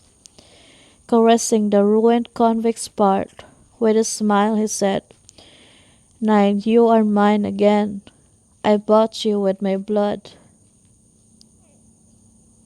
Then Samael, who, overwhelmed by the strange horror, had fled after committing the horrible crime, stopped a step from the gate of Sodom. There, driven by pride, he indignantly repented of his weakness. Why had he fled after winning such a great victory? Wasn't his plan to destroy the kingdom of Salem, to establish his own kingdom? Remembering the scepter, he decided to return to take it.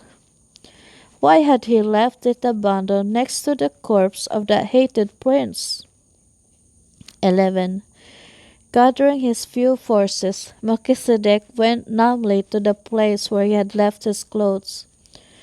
12. After getting dressed, holding the beloved scepter close to his chest, the son of Adonijah, with deep emotion, swore an oath before leaving that place of his suffering. Caressing the scepter, he said, 13. My beloved scepter, you were created as an emblem of the harmony that comes from justice and love. All the glory of Salem rested on you. When rebellion in its ingratitude enslaved you,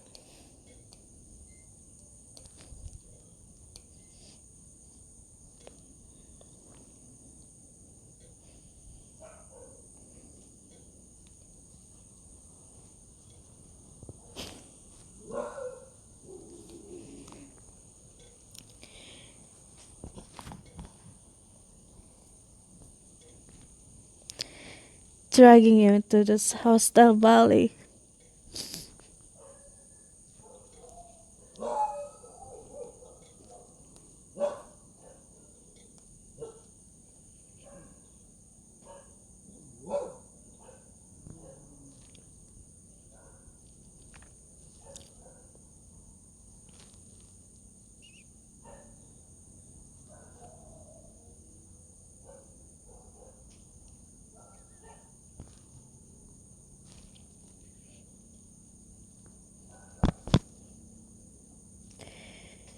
Here you were wounded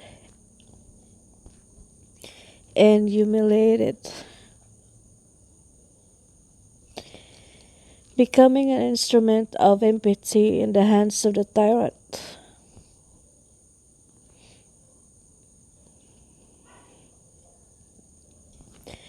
I, however, redeemed you with my blood.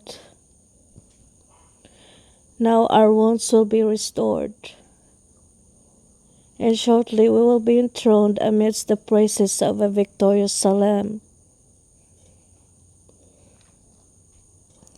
When this dream comes true, we will witness together the end of those who rose up against us to hurt us.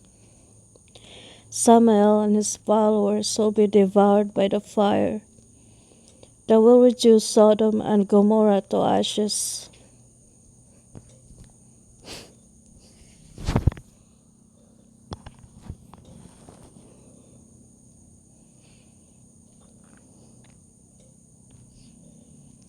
Conclu 14. Concluding his solemn oath, the young prince, already hidden by the darkness of the night, left that hill, and on it the marks of his suffering.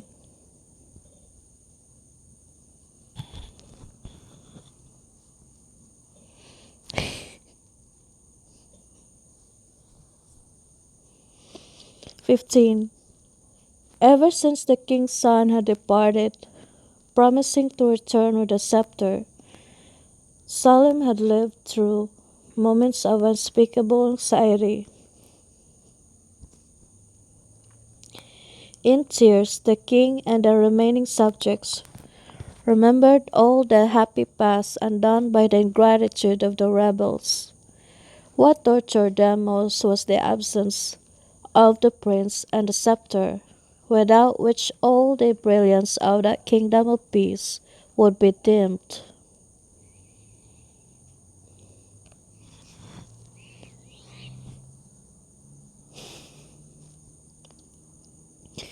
"16.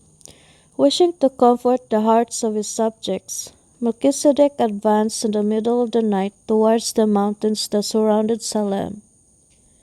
Still weak and wounded, he continued on his upward march, hoping to reach his homeland in the morning. 17.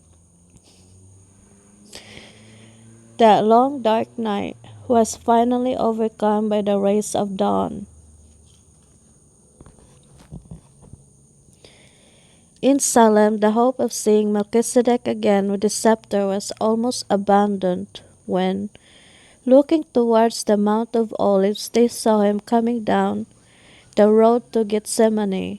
When they found him in the deep Kidron valley, they were frightened by his appearance. His face was pale, and his cloak was soaked with blood. Precisely yet, he smiled, expressing great joy.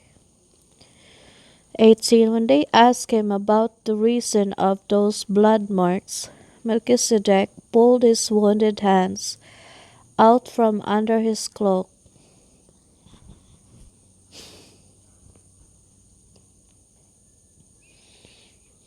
Showing them the redeemed scepter in the middle of them. 19. After recounting the steps that led him to the rescue of the scepter, the subjects, speechless, prostrated themselves reverently at his feet, acclaiming him as their Redeemer and King. 20. Amid the praises of the redeemed host, the prince was ushered into the royal palace, where under the care of his loving father, he would recover from his suffering. The disfigured scepter, now more precious, would also be restored, becoming even more beautiful than before. 21. The day of the coronation was fixed for the next Yom Kippur. On that day, Melchizedek would seal with the restored scepter the triumph of all the faithful, as well as the condemnation of the rebels. Chapter 10. Samael, not finding the prince's body or the scepter, leaves for Gomorrah, and is received as king by his men. Samael and his followers increase in iniquity and pride. Through terror he conspires with the kings of the plain and incites war against other kings. Samael and his men are defeated and hide in caves.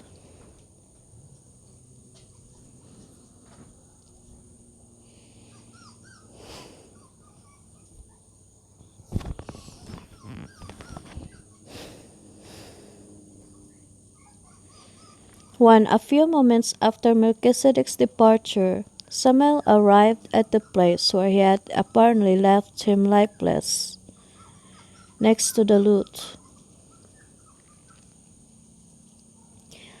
Not understanding that mysterious disappearance, he continued towards Gomorrah, where his followers awaited him.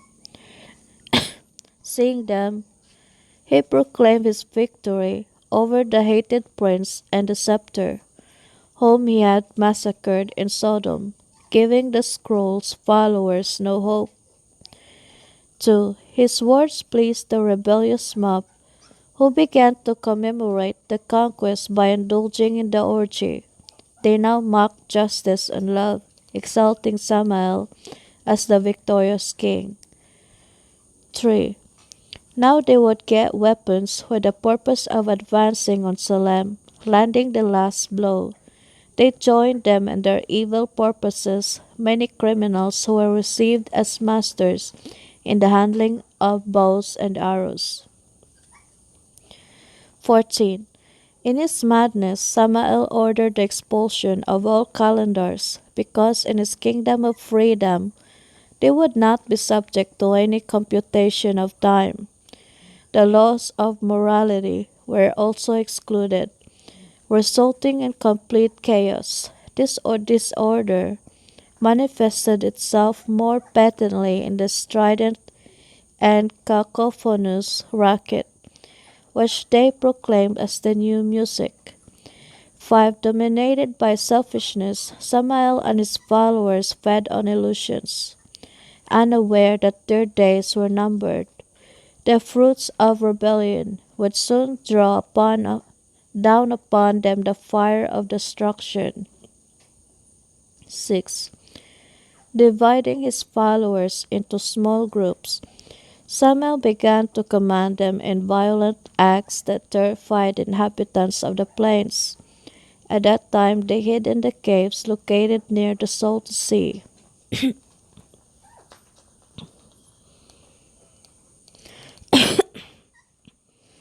7. The respect and fear of the guerrillas of Samael finally led the kings of 4 cities to procure him proposing peace alliances. They were Bara, king of Sodom, Bersa, king of Gomorrah, Sinaab, king of Adama, Shemeber, king of Seboim, and Segor, king of Bela. At that time these kings paid tribute to Cordolamor, the king of Elam, who, accompanied by the armies of 4 other cities, had subjugated them in the valley of Siddim by the Salt Sea. 8. Strengthened by alliances, Samael became more daring in his attacks, bringing terror and destruction to the territories of distant cities. The armies of Cordolamor and his allies, who in those days were returning from other conquests, enraged by Samael's provocations, marched against the 4 kings, defeating them again in the valley of Siddim. It was on that occasion that they took captive the inhabitants of Sodom, among whom was my nephew Lot. 9. Cowardly, before the fury of the 5 kings, Samuel and his followers hid in their caves, north of the salty sea. Chapter 11. Samuel makes preparations to conquer Salem and exposes his spy plot. On the way to Salem, his memories torture him. Salem more beautiful and beautiful than before. Events on the day of the coronation. 1. The 12 months counted from the great sacrifice were almost over. the scepter fully restored, gleamed in its case, while the prince, equally recovered from the wounds caused by rebellion, rejoiced to see Yom Kippur arrive for his coronation. Meanwhile, he composed beautiful songs that express his love for Salem. 2.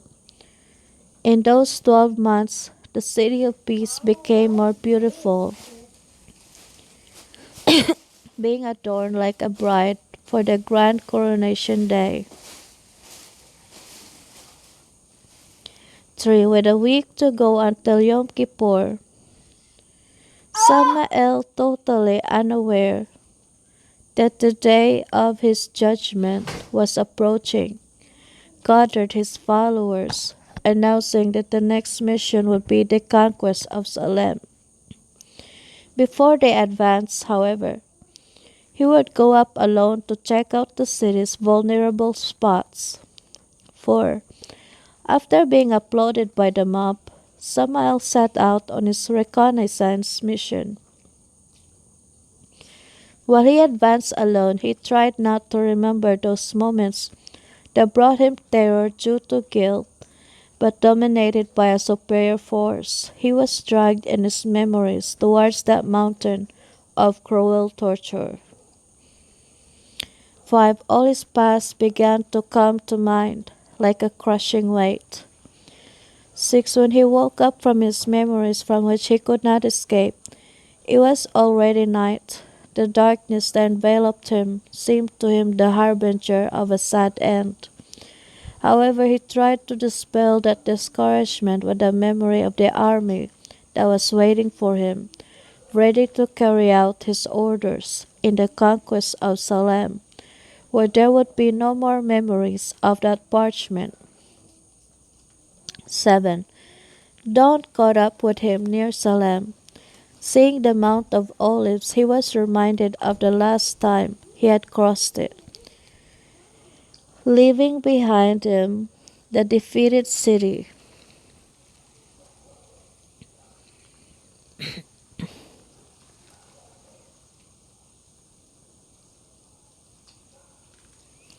How many nights had passed since then? He had lost track of time. Not knowing that exactly 12 months had passed, he could not have imagined that Yom Kippur, the day of his trial, was bordering on that morning. 8. Arriving at the top of the Mount of Olives that morning, Samael was surprised to see that the city had become more beautiful than before. All of her was adorned with bouquets and flowers, like a maiden waiting for her bridegroom, and yet Salem was abandoned, having no sign of life in all of its mansions. This made him conclude that the blows that had annihilated the prince and the scepter had resulted in all that abandonment.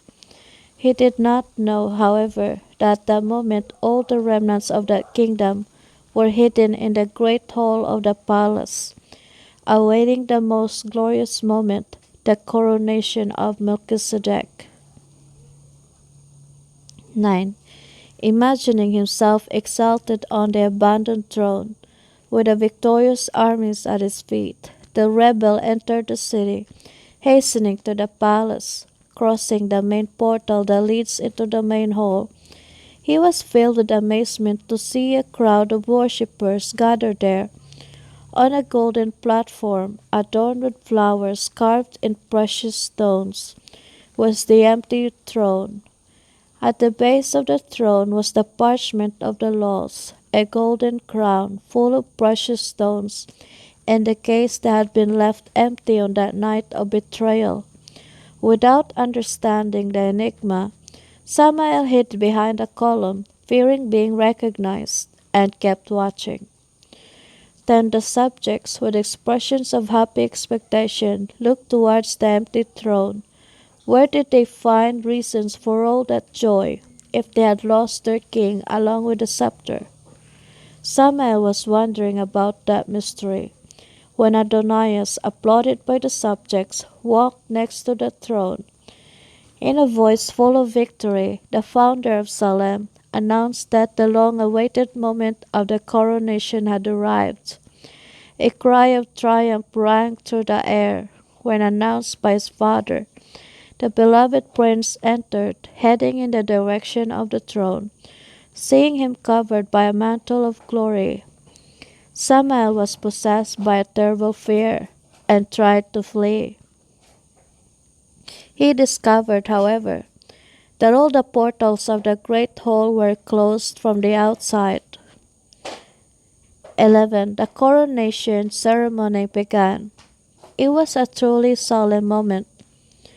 Adonijah, in a reverent gesture, took the wretched crown, placing it on his son's forehead. Then bending over to the case, he carefully opened it, taking out the restored lute, whose beauty and brilliance were far superior to its first condition, when it left the hands of Adonijah his luthier. Sitting on the throne amid the acclamations of the subjects,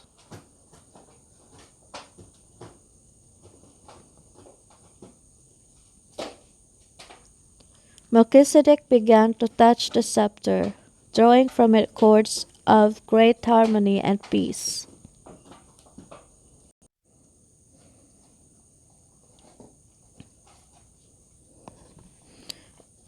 Everyone quieted down to hear his new compositions expressing his deep love for the scepter and for all that kingdom of peace. So a great emotion filled up everyone's heart at that moment, bringing them to tears. Samuel, without the strength to react, felt tortured by those cords that tortured him, making him relive his lost opportunities in his mind in a terrible torture for his conscience. 13. Melchizedek had composed for that special moment songs that portrayed the highlights of Salem's history. When he began to sing about the friendship he had with Samuel, his voice was filled with tears that he couldn't contain. How sad it was for him to sing about the fall of the one who had been his greatest friend. He then sang about the high price he had to pay for the reconquest of the scepter, which represents the honor of Salem. 14. Seeing those hands marked by scars, touching the restored scepter with such mastery and affection, the subjects, taken by a strong emotion, prostrated themselves in tears. 15. Seeing in Melchizedek's hands that lute that had been an instrument of torture in his hands, Samael understood too late how much he had erred, deviating from the prince's advice. How many times those hands on which he had unleashed all that violence had been extended in an effort to save him, and he had carelessly neglected them. Now it was too late, extremely late. Chapter 12. Jubilant proclamation and coronation of Melchizedek, sealing of citizenship to the faithful. Samael shows up and challenges the king, sealing of the judgment against Samael and his followers. 1. The triumphant subjects who, reverently, had been led to all that past of happiness, betrayal, pain, and triumph, finally united their voices in a jubilant proclamation. 2. True and just are your principles, O King of Salem. You are worthy to reign in glory and majesty among the praises of your faithful, because in your sacrifice you freed us from the threats of darkness, making the joy of dawn reborn in our hearts.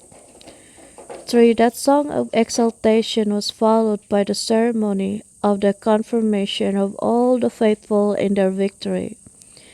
The son of Adonais with his redeemed scepter began to seal with a special touch of the scepter the victory of each one, for which a long line of exalted faithful was formed.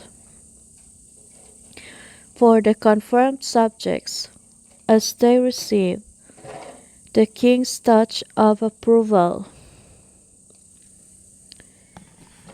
were placed on the right side of the throne, where they remained awaiting the confirmation of the others. 5. The gazes that, illuminated with joy, had accompanied the sealing of the last righteous, rested on the strange figure of Samael, who, dominated by an irresistible force, heading towards the throne, with his head down. His appearance was horrible. His countenance had been distorted by evil.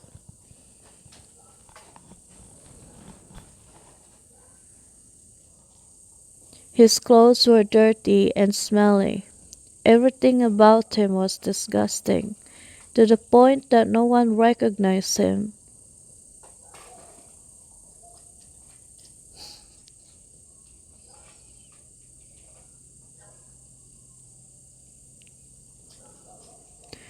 In the midst of the astonishment of the subjects, Melchizedek rose from his throne as if wounded by great pain. From his lips the subjects heard a painful exclamation. 7. Samael, Samael.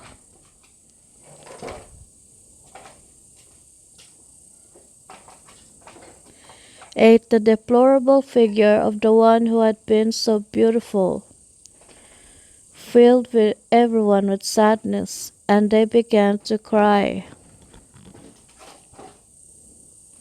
They lamented because they knew the fate of Samael and all those who had followed him could have been very different if they had heeded the loving prayers of Adonais and his son.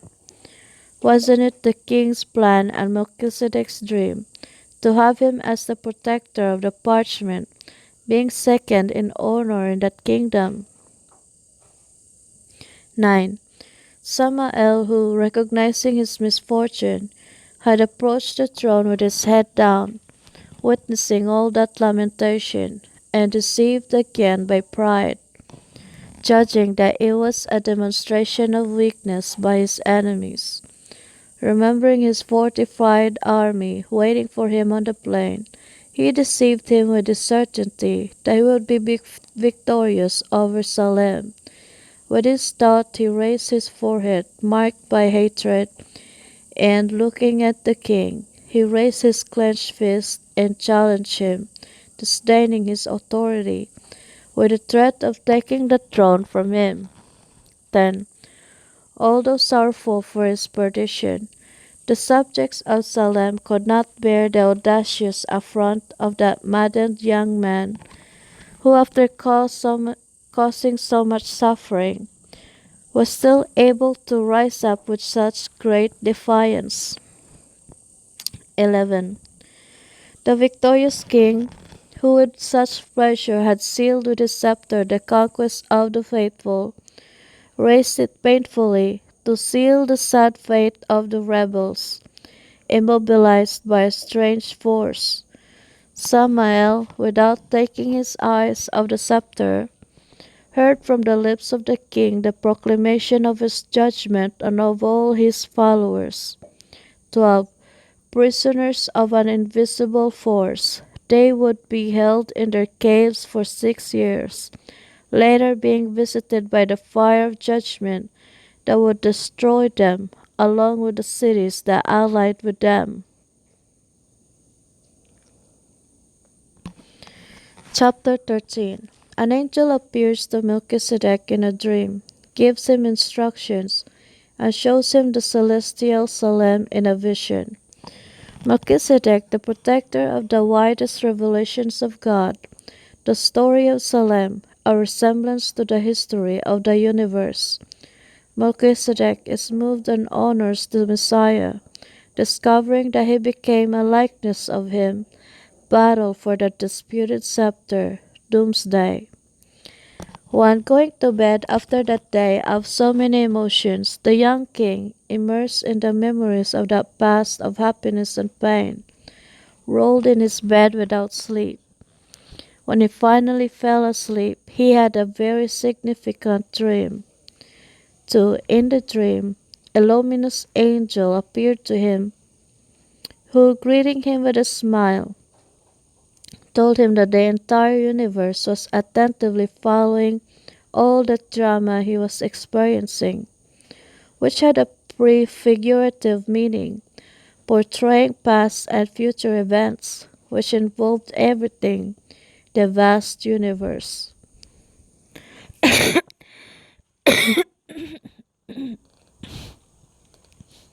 3. The words of the angel awakened in Melchizedek a great desire to know the history of this cosmic drama. 4. Knowing his keen desire, the angel snatched him away in sleep, revealing a distant future. Before his eyes were manifested the glories of a splendid New Salem, whose walls and mansions were made of precious stones. The portals of the city were made of pearls. Its wide avenues were pure gold. The city was quadrangular and extended 400 of kilometers. It was divided into two distinct sectors, north and south. To the south rose countless mansions, eternal habitations of angels and redeemed human beings. To the north was a beautiful paradise, which the angel revealed to be the Garden of Eden. There on both sides of the river of life were fields teeming with all kinds of vegetation, with flowers and fruits in abundance. They lived there in perfect harmony, all species of insects, birds, and animals. 5. In the midst of paradise could be seen a shining mountain, which the angel claimed to be Mount Zion, the place of God's throne. It was from that mountain that a river of life emanated, flowing throughout the city. 6. When they had reached the top of the holy mountain, the king of Salem was dazzled by the scenery around him. In the highest part of Zion was the most beautiful of all the buildings revealed by the angel, as the palace of God. That magnificent construction was supported by 7 columns, all of transparent gold, encrusted with beautiful pearls. Around the palace, the most exuberant vegetation flourished. There were pine, cypress, olive, myrtle, rosemary, and fig trees, bending to the weight of the ripe figs. 7. As he marveled at the beauty of that place, the angel told him that no human being had been given the privilege of seeing the interior of that palace of God. He would be given this honor, as he was chosen to be the bearer of the widest revelations about the realm of light. 8. Reverently passing through one of the pearly portals, they prostrated themselves in adoration, while listening to the song of a multiplicity of seraphim, who surrounded the throne, constantly praising him who was, who is, and who ever will be. 9. Looking towards the one who was sitting on the throne, Melchizedek was surprised to discover the figure of a man. He was covered by a mantle of fine linen, of unparalleled whiteness, and had on his head a crown made up of 7 superimposed crowns, full of precious stones. Then looking down at the hands that held the scepter, The son of Adonijah was surprised to discover wound scars on them, similar to those on his hands. The angel claimed to be the Messiah, the visible manifestation of Yahweh, the invisible God. 11. Attracted by the resplendent scepter with which the Messiah ruled over the entire universe, the king of Salem saw it the seal of dominion, and on it was written the name Israel.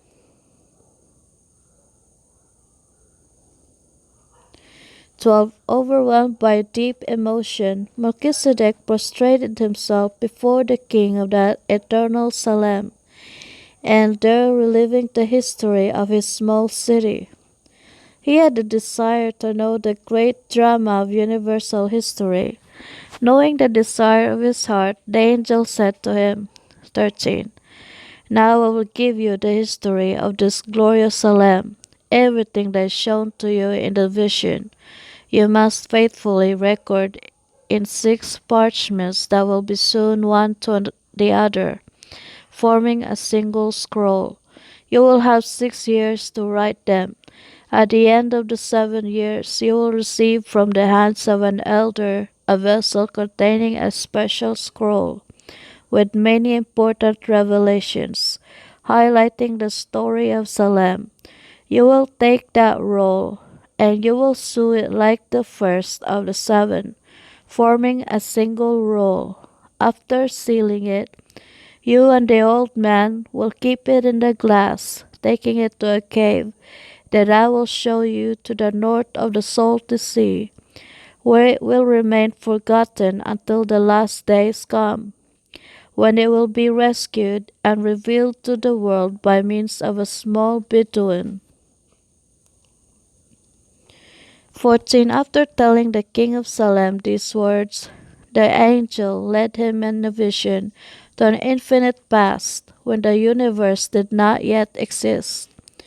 15. A story much like the one in Salem began to unfold before their eyes, but in an infinitely greater dimension, beginning with the creation of the kingdom of light. With admiration, he contemplated the formation of billions of worlds and stars, full of life and happiness that began to revolve around the celestial Salem, the paradise of God. 16. His attention then turned to the most beautiful of all cherubim, who, honored by the Creator, began to dwell with him in his palace. An eternity of happiness and peace seemed to enchant that kingdom, when the same experience of selfishness and rebellion experienced by Samael began to repeat itself in the life of that beloved angel. 17. Scenes of a great rebellion began to be shown to Melchizedek, involving all the inhabitants of the universe.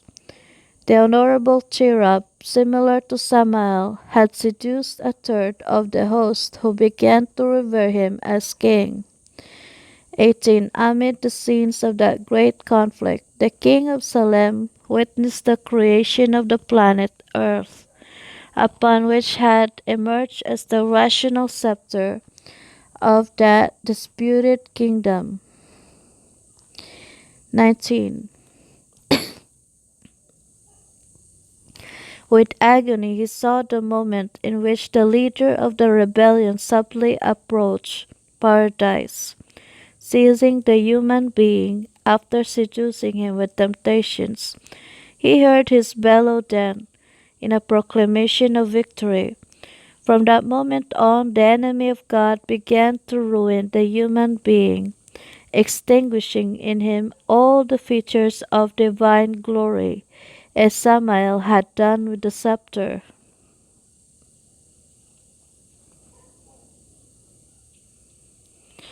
20. His own experience, as he declared his decision to go in search of the lost scepter, that morning to the subjects of Salem, began to repeat itself before his eyes. 21. Gathering the host that had remained faithful to his rule, the Creator began to reveal a rescue plan. He would seek out man and redeem him, even if it cost him infinite sacrifice. Faced with this revelation, the son of Adonijah prostrated himself moved, discovering that in his life he had had the honor of portraying the Messiah himself. 22. All the drama lived by the son of Adonais in his anguished search, until the moment of his torture for the redemption of the scepter, was gaining amplitude in that vision that covered an eternity. Before his eyes paraded scenes of a great battle that without respite would extend until the day of the final judgment, when the victorious Messiah will wield the redeemed scepter, sealing with it the condemnation of all the rebellious hosts.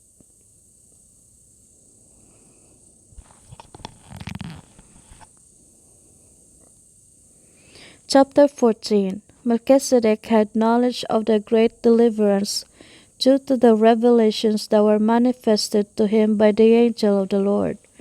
Abraham, Sarah, Isaac, Lot and their 2 daughters, as well as the shepherds and faithful, and received with joy in Salem.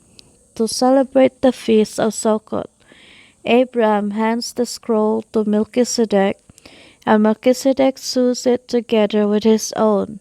After reading part of the Abraham scroll, Melchizedek blesses little Isaac and prophesies concerning the scroll's future. 1. Through the revelations received from the angel, Melchizedek became aware of the great liberation achieved 10 days before his coronation on Rosh Hashanah, when in front of 300 shepherds with their lit vessels, armies of 5 kings had fallen, leaving the captives free. 2. Knowing our intention to go up to Salem for the occasion of Sukkot, the king made preparations for a great party in which we would commemorate together the victory over all the disharmony generated by pride and selfishness. 3. It was for this reason that when we arrived in Salem, we were surprised with all that honorable reception. 4. Busying myself with the story of all those events made me go through all the 7th year, almost without noticing its days, which passed quickly. Today we are at the gates of a new Rosh Hashanah, when the 300 shepherds will blow their horns, summoning all those who possess the pearls, for the solemn gathering of Yom Kippur. 5 days later, we will be received in Salem for the festival of Sukkot. 5. The certainty that important events will still have to be reported until the moment when the glass will be lifted in the cave makes me reserve a space in the roll, in which I will record, day after day, the facts until the consummation of the story. 6. Today is Rosh Hashanah, the happiest day of my life, because my arms will finally be able to embrace the Son of Promise. The first thing Sarah did upon receiving him was to place in his little right hand the second pearl that the Messiah had given him on the day of his conversion, on which the name Isaac was written, which means laughter, the name of Melchizedek, and the name of Salem.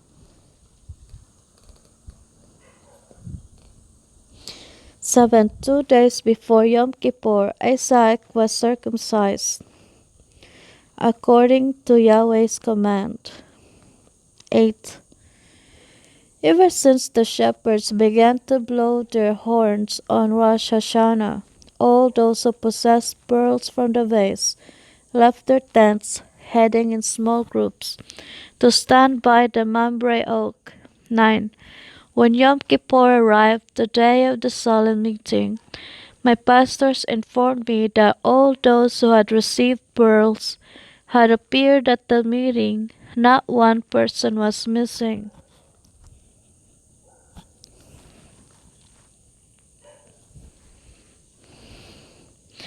It was wonderful to see the joy stamped on the faces of all that crowd who longed for the climb to Salem. They all had a story to tell of how they were misunderstood and humiliated by those who did not receive the salvation represented by the pearls.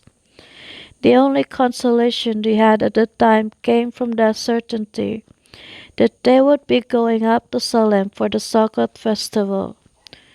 Then on the first day of the Sukkot festival, the crowd was subdivided into small groups of 12 people to ride in order to Salem. 11 carrying the glass with a scroll on my back. I stood at the front of the crowd, followed by Sarah and Isaac, who came mounted on a camel. Then behind came Lot and his daughters, and a little further back the 300 shepherds, followed by all the faithful. 12 we began our ascent, when accompanied by all his subjects. Melchizedek appeared coming to meet us, making the festive sound of many musical instruments vibrate through the air, commemorating the great victory. 13 after greeting us, the son of Adonais led us in a festive march until we entered the gates of Salem, which was now more beautiful than before. 14 before the throne all the redeemed were crowned by Melchizedek, immediately beginning the great banquet. 15 Great was the joy of the king of Salem when I handed him the glass with manuscript. Taking me to a special room in the palace, he showed me the 6 manuscripts in which he had recorded the history of the universe, as it had been shown to him in his dream. 16 Upon receiving my manuscript, he stitched it to the others, becoming the first of the great scroll. 17 On the last day of the Sukkot festival, the scroll was opened in front of the entire crowd of worshippers. After reading a good part of my manuscript, the son of Adonijah, taking little Isaac in his arms, stated, 18 In the offspring of this child, all things written in this manuscript will be fulfilled. 19 Having said this, the king blessed it, returning it to Sarah. 20 After blessing Isaac, Melchizedek began to talk about the future of the scroll that would remain hidden in a cave for almost 4 millennia. Finally being found by a Bedouin from the tribe of Tamire. Emerging from its cave, the scroll would face opposition from many scholars who would declare it apocryphal. The time would come, however, when his revelations would be confirmed, and many would be transformed by his messages, preparing for the day of reckoning.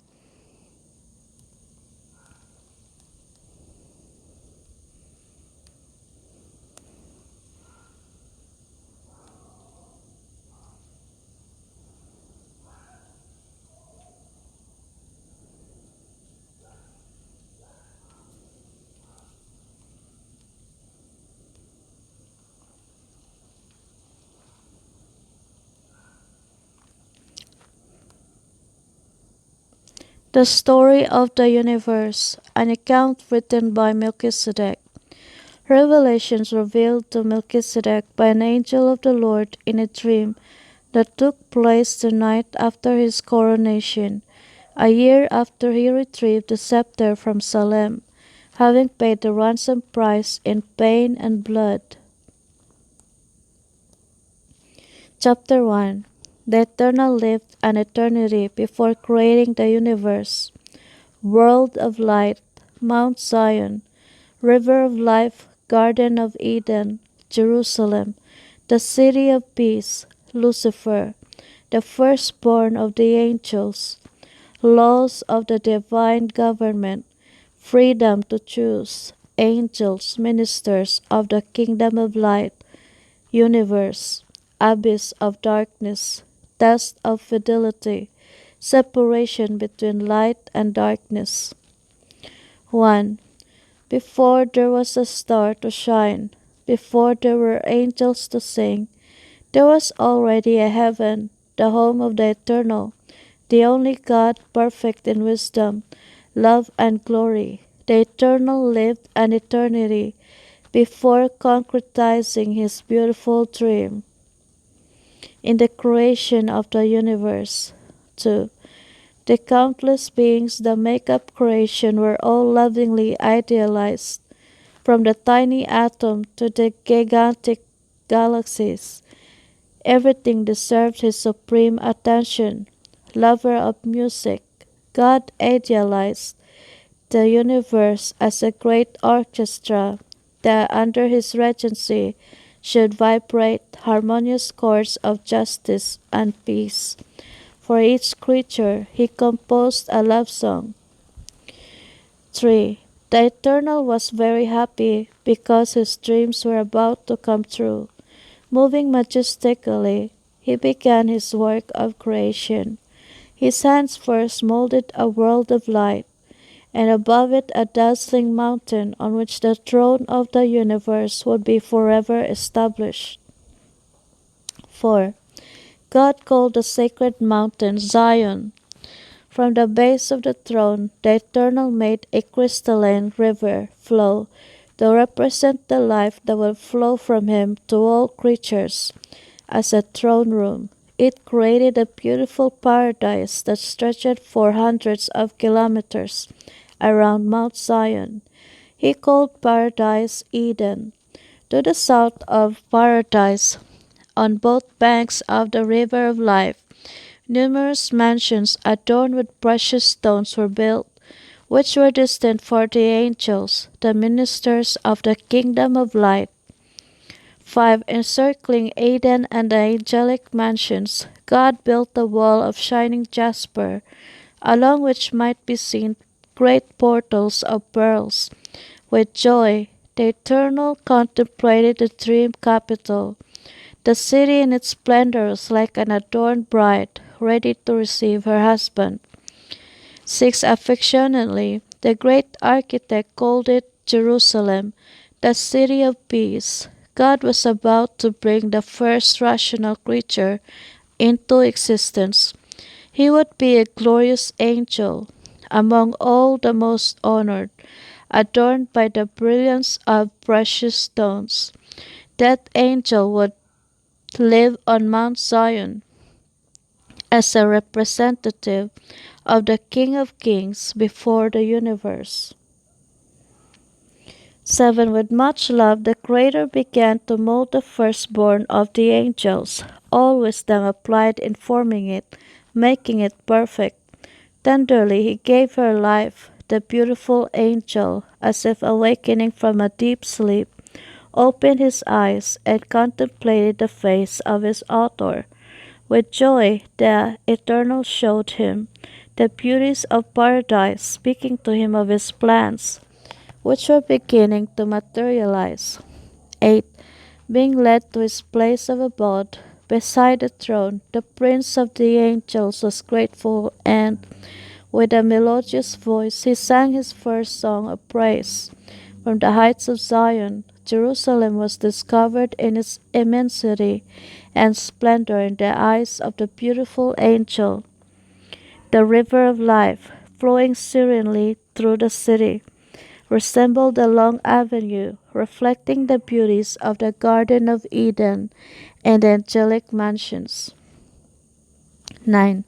Wrapping the firstborn of the angels with his mantle of light, the Eternal began to speak to him about the principles that would govern the universal kingdom. Physical and moral laws should be respected to the full extent of divine government. The moral laws were summed up two basic principles: love God above all things and your neighbor as yourself. Each rational creature should be a channel through which the Eternal could pour out life and light to others. In this way, the universe would grow in harmony, happiness, and peace. Then, in the kingdom of God, the laws would not be imposed with tyranny. The subjects would be free. Obedience should arise spontaneously in a gesture of recognition and gratitude.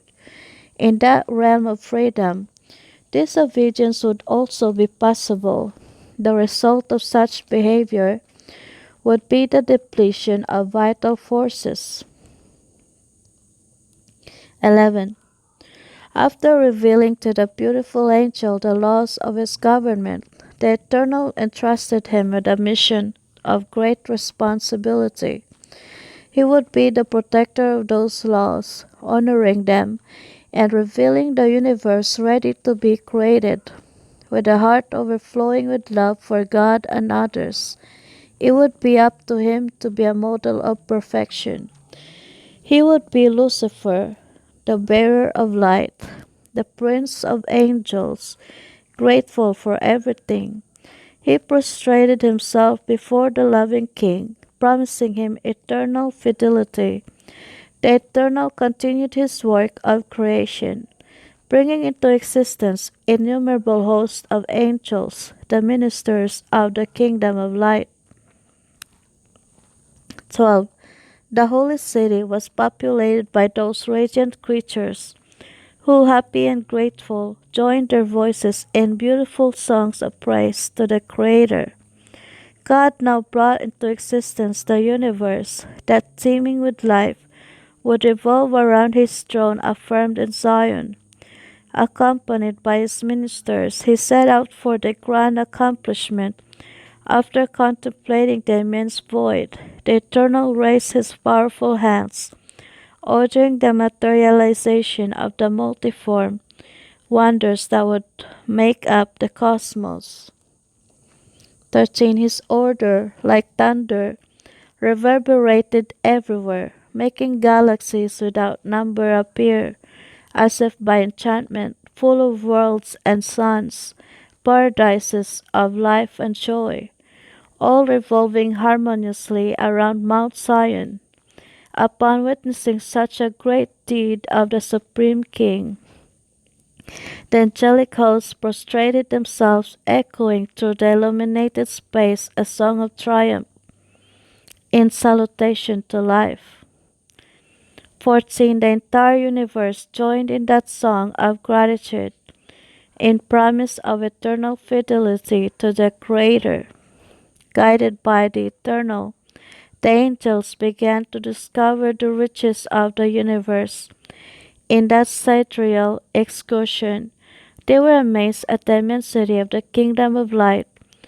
Everywhere they found worlds inhabited by happy creatures, who received them in celebration. The angels greeted us with songs that spoke of the good news of that kingdom of peace.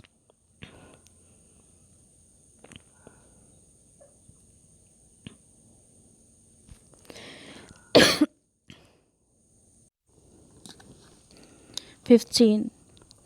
As precious as life, the freedom to choose, through which creatures could demonstrate their love for the Creator, required proof of fidelity. With the purpose of revealing it, the Eternal led the host through the illuminated space, until approaching an abyss of darkness that contrasted with the immense brilliance of the galaxies. In the distance, the abyss had revealed itself insignificant to the eyes of the angels, like a dot without light. But as he approached, it showed in its enormity. 16. The Creator, who at every step revealed to the angels the mysteries of his kingdom, was there silent, as if keeping a secret for himself. The darkness of that abyss consisted of the test of fidelity. Turning towards the host, the Eternal solemnly affirmed, all the treasures of light will be opened to your knowledge, except the secrets hidden by darkness. You are free to serve me or not. By loving the light, you will be linked to the source of life. 17. With these words, God made a separation between light and darkness, good and evil. The universe was free to choose its destiny.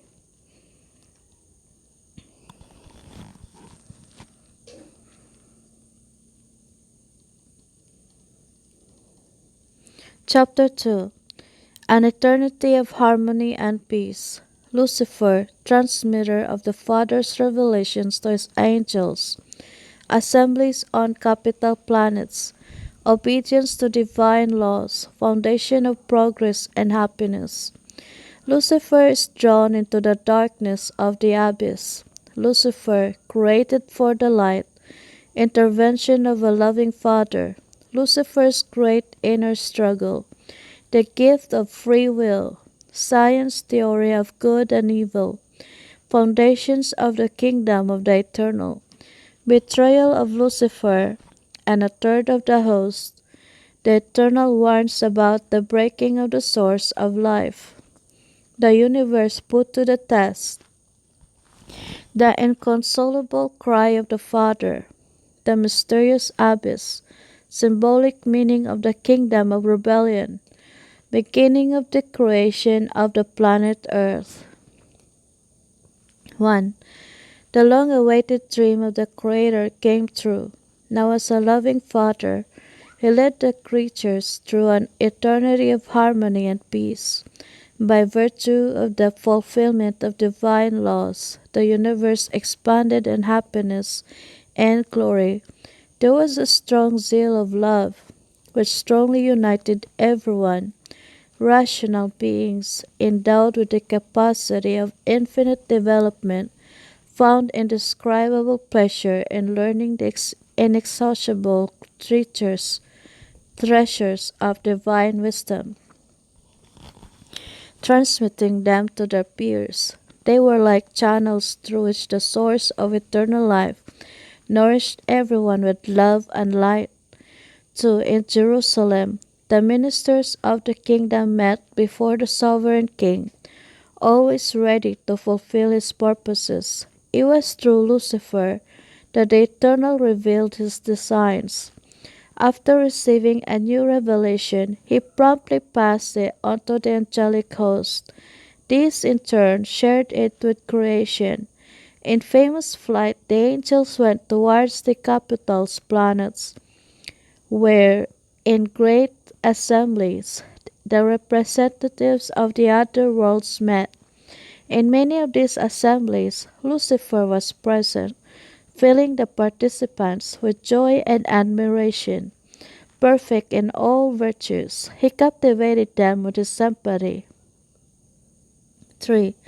No other angel was able to reveal the mysteries of the eternal loves like him. The universe, feeding on the source of life, expanded in an eternity of perfect peace. Obedience to divine laws was the foundation of all progress and happiness. Although aware of free will, the desire to separate from the Creator had never risen in the heart of any creature. It was like that for a long time, until such a problem broke into the life of the one who was the most intimate of the Eternal. For Lucifer, who had dedicated his life to the knowledge of the mysteries of light, gradually felt drawn into darkness. The King of the universe, in the eyes of whom nothing can be concealed, sadly accompanied his steps on the downward path that leads to death. At first, a small curiosity led Lucifer to approach that deep abyss. Contemplating it, he began to inquire why he could not understand his enigma. 5. Returning to his place of honor next to the throne, He prostrated himself before the divine king, beseeching him, Father, make known to me the secrets of darkness, just as you revealed the light to me. At the request of the beautiful angel, the Eternal, with an expressive voice of sadness, told him, My son, you were created for life, for light, which is life. Convinced that the Creator would not reveal the treasures of darkness to him, Lucifer decided to understand the enigma for himself. He judged himself capable of doing so. With this sad decision, the prince of the angels allowed the stain of sin to rise in his heart that could bring about a catastrophe for the universe.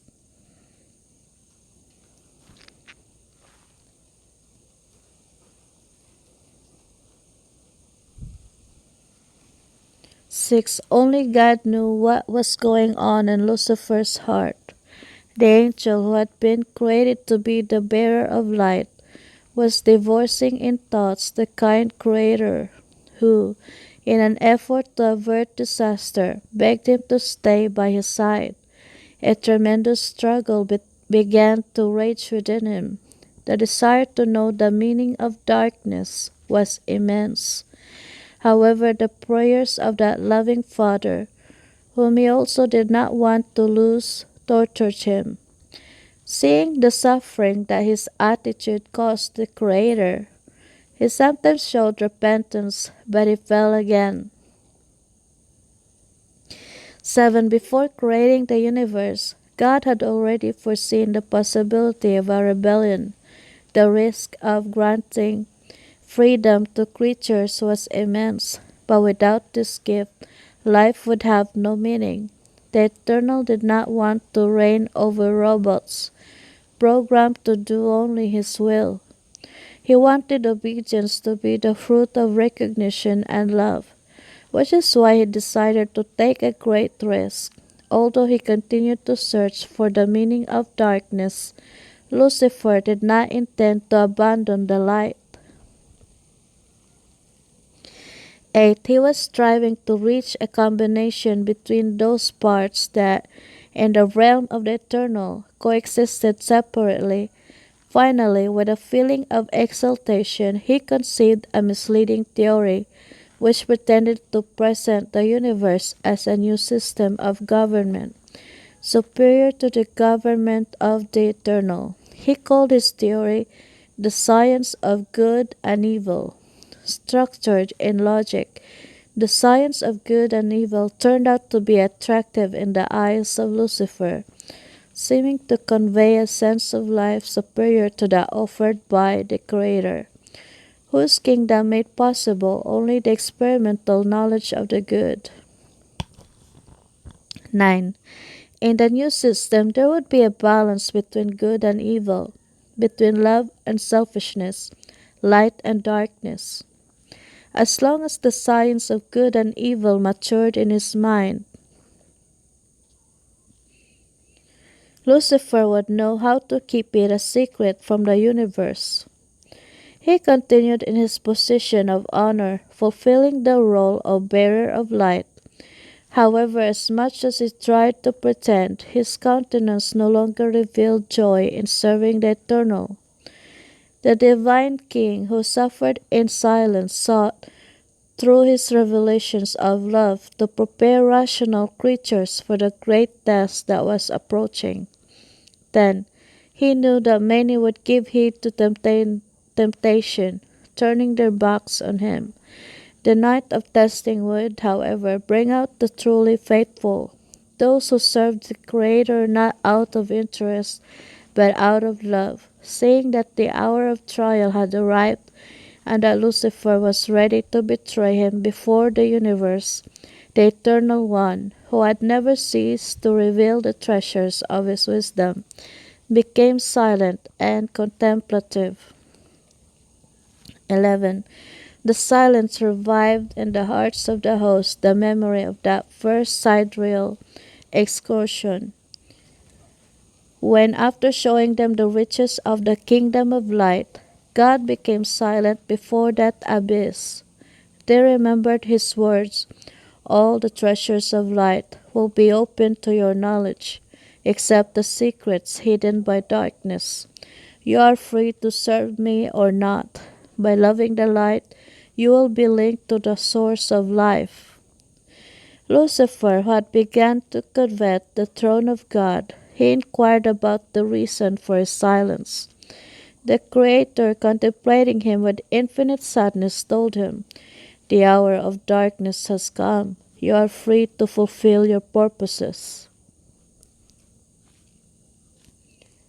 12. Seeing that the propitious moment for the propagation of his theory had arrived, Lucifer summoned the angels for a special meeting. The hosts, eager to know the meaning of the Father's silence, took their places beside the magnificent angel who had always revealed to them the treasures of the kingdom of light. Lucifer began his speech extolling, as usual, the government of the Eternal. In a wide retrospective, he reminded them of the great revelations that enriched them in all that eternity. 13. The divine silence presented it as being the indication that the universe had reached the fullness of the knowledge that came from the light. Silent, the Eternal opened the way for them to understand mysteries not yet dreamed of, kept until then beyond the limits of his government. Surprised, the host learned of Lucifer's experience of darkness. Eloquently, he spoke to them of the science of good and evil, pointing it out as the path to the greatest achievements. 14. The effect of his words was soon felt throughout the universe. The question was decisive and explosive, generating discord for the first time. The rational beings, in their test, would have to choose to remain only with the knowledge of light, which Lucifer claimed to have reached its limit, or venture into the knowledge of the science of good and evil. In the beginning, the angels struggled with the question, and then the entire universe was put to the test. It seemed that the science of good and evil would snatch most of the creatures. However, little by little, many who were initially steeped in the theory woke up from the illusion of it, reaffirming their fidelity to the kingdom of light. 15. At the end of the conflict, which dragged on for a long time, a third of the stars of the sky were revealed on the side of Lucifer, and the rest, although shocked by the test, on the side of the Eternal. The science of good and evil was proclaimed by Lucifer as a new system of government, but how to exercise it if the Eternal continued to reign in Zion? They needed to find a way to get him down from there. The council, made up of the rebel angels, began to deal with it. They finally decided to ask him for the throne for a certain time, in which they could demonstrate the excellence of the new system of government. In case it was approved by the universe, the new system would be established forever. Otherwise, the domain would return to the Creator. 16. It was thus that Lucifer, accompanied by his host, approached arrogantly before that suffering Father, making such a request. The Eternal was not ambitious. He only wanted what was good for his creatures. If the science of good and evil really consisted of a greater good, it would now pose its implementation, yielding the throne to its defenders.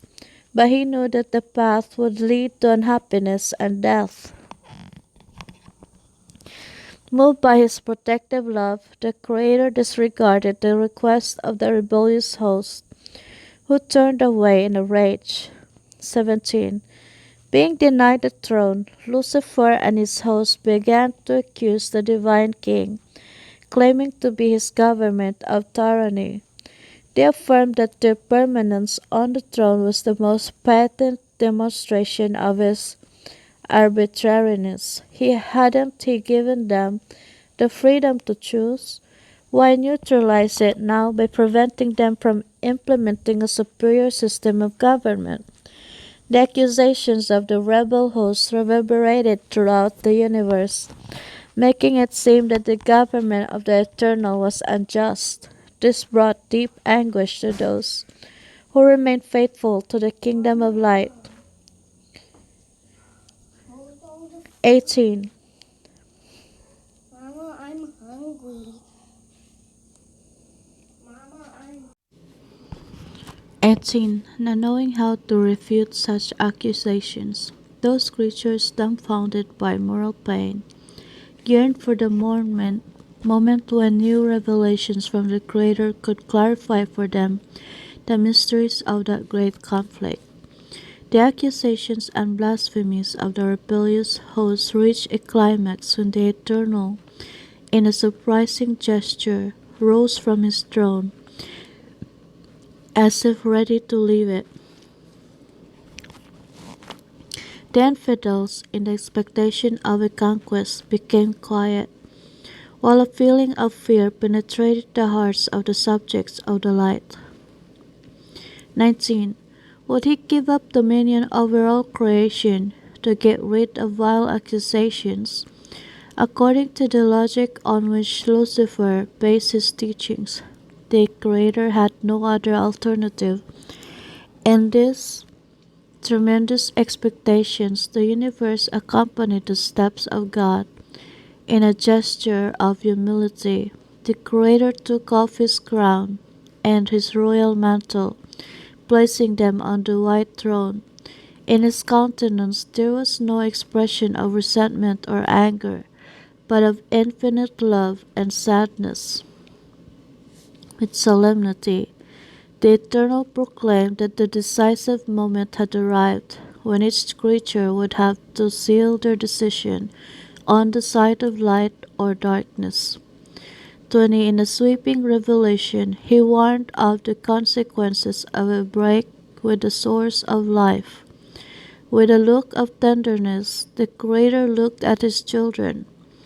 It was a look of humility that, full of love, begged him to stay by his side.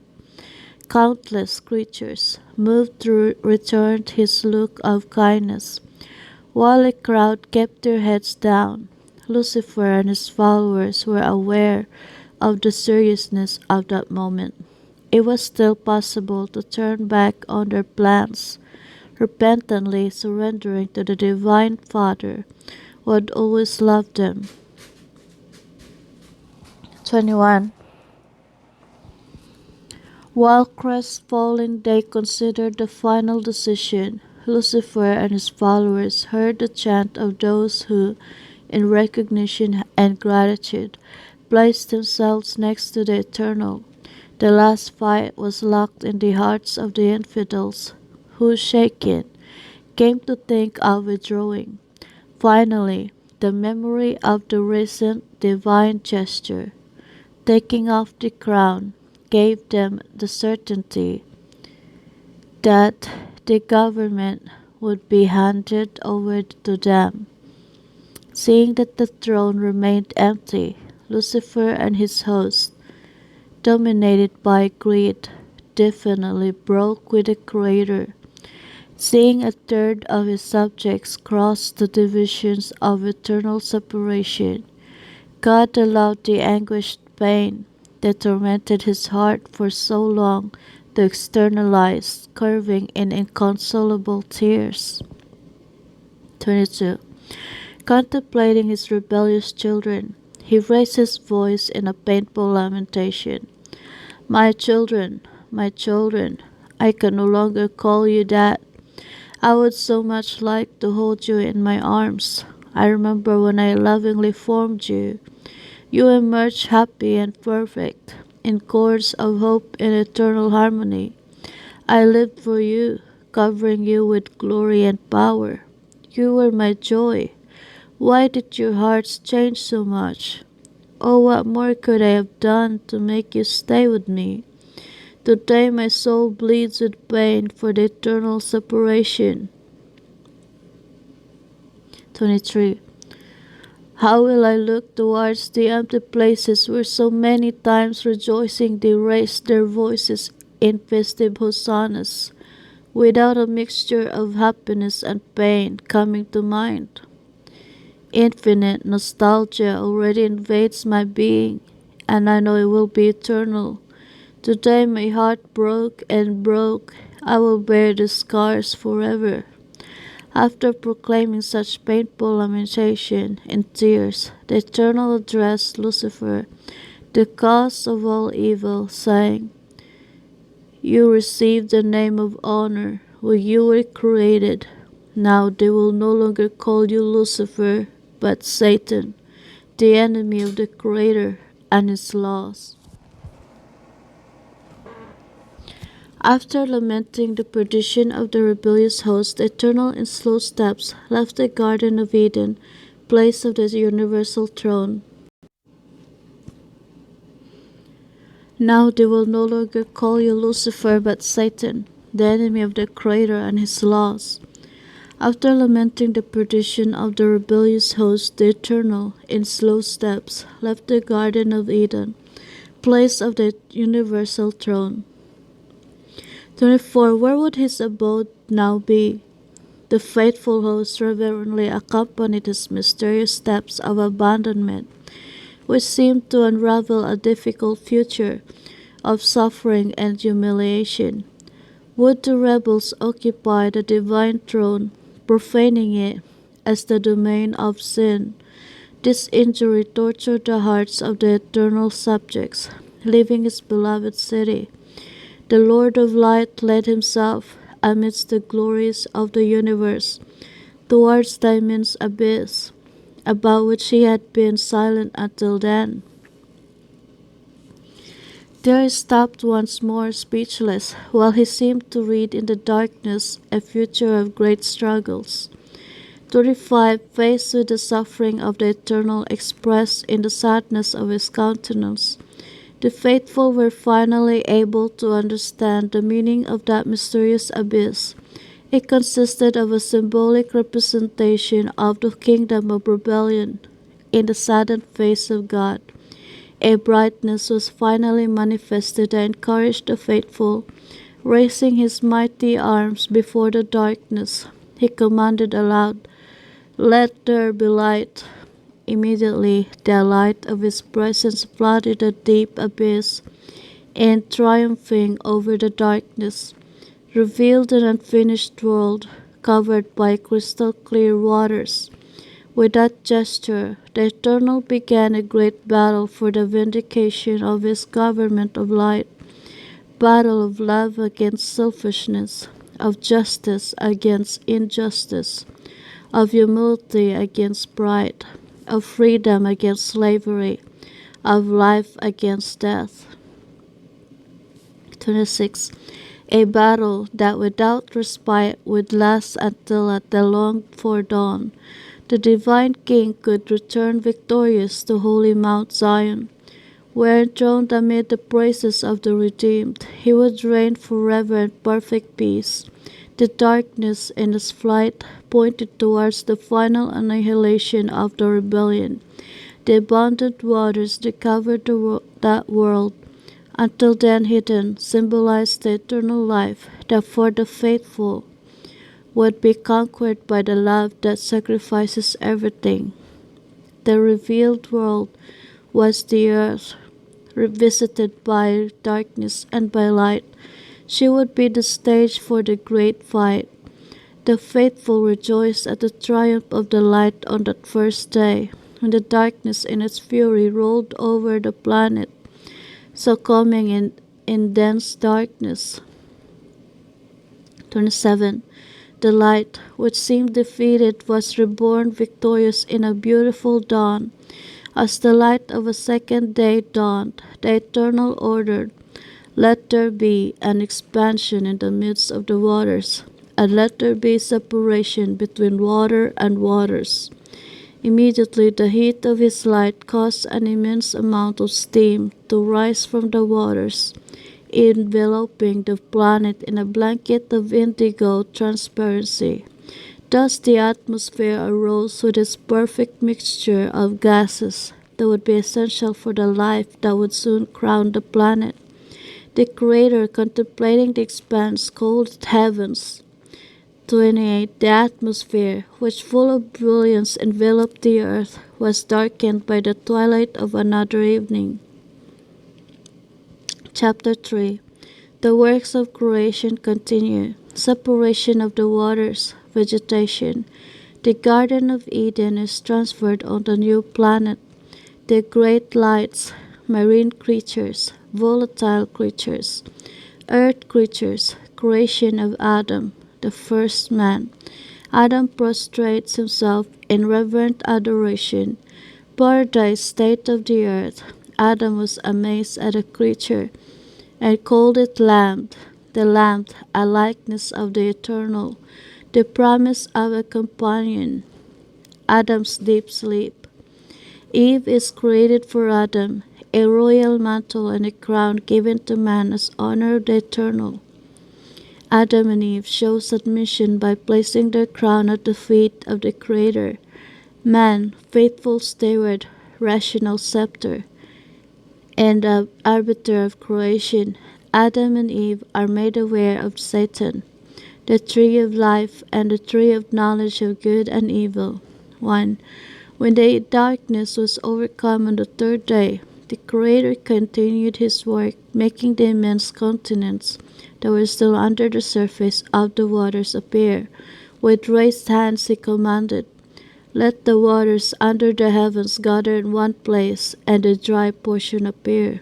In quick obedience, the crystalline waters gave up their superior position to the dry portion that rose, overcoming them.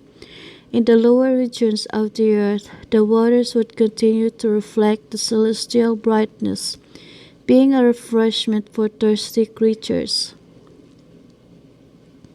In that gesture of humility, the waters prefigured the Creator, who in the great struggle had descended into the deepest abyss to make eternal life reborn in thirsty souls.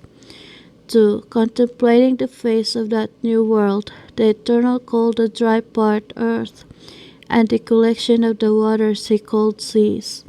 With his powerful voice he continued commanding, "Let the earth produce green grass, grass that bears seed, fruitful tree that bears fruit after its kind, whose seed is in it on the earth." In obedience to the divine command, the solid surface of the planet was covered with all kinds of vegetation.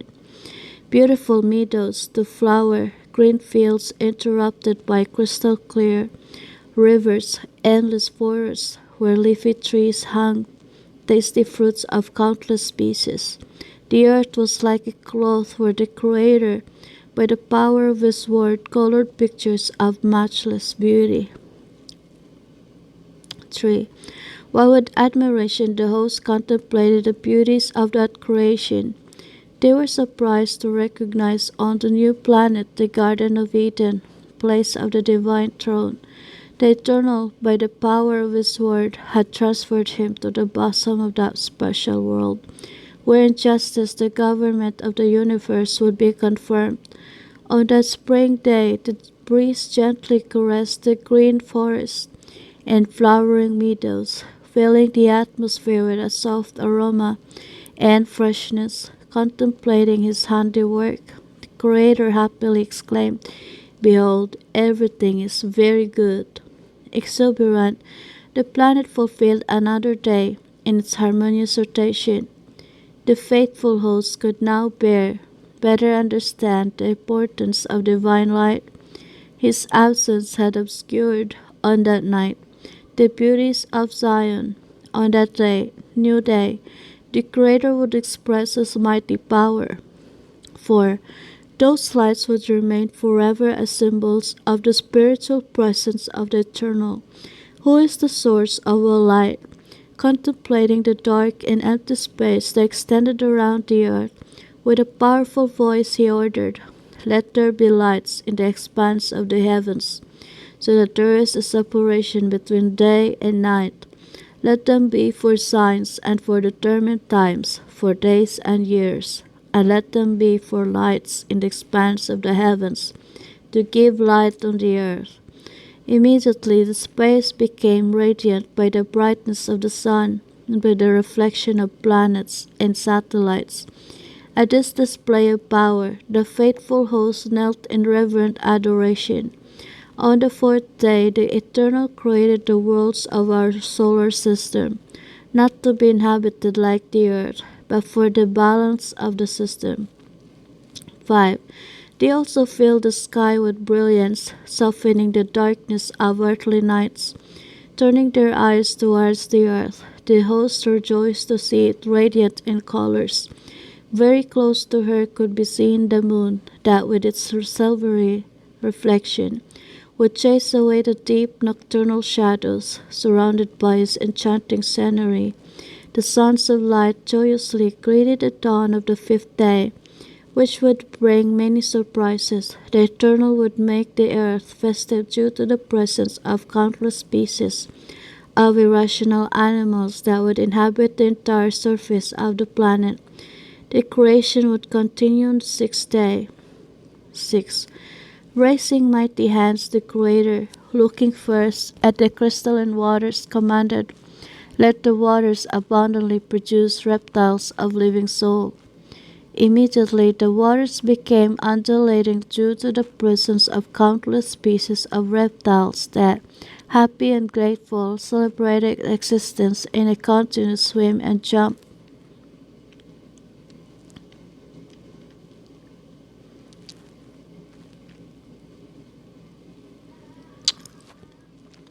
From microscopic beings to great whales, they all appeared in complete harmony, reflecting in their nature the love of the Creator.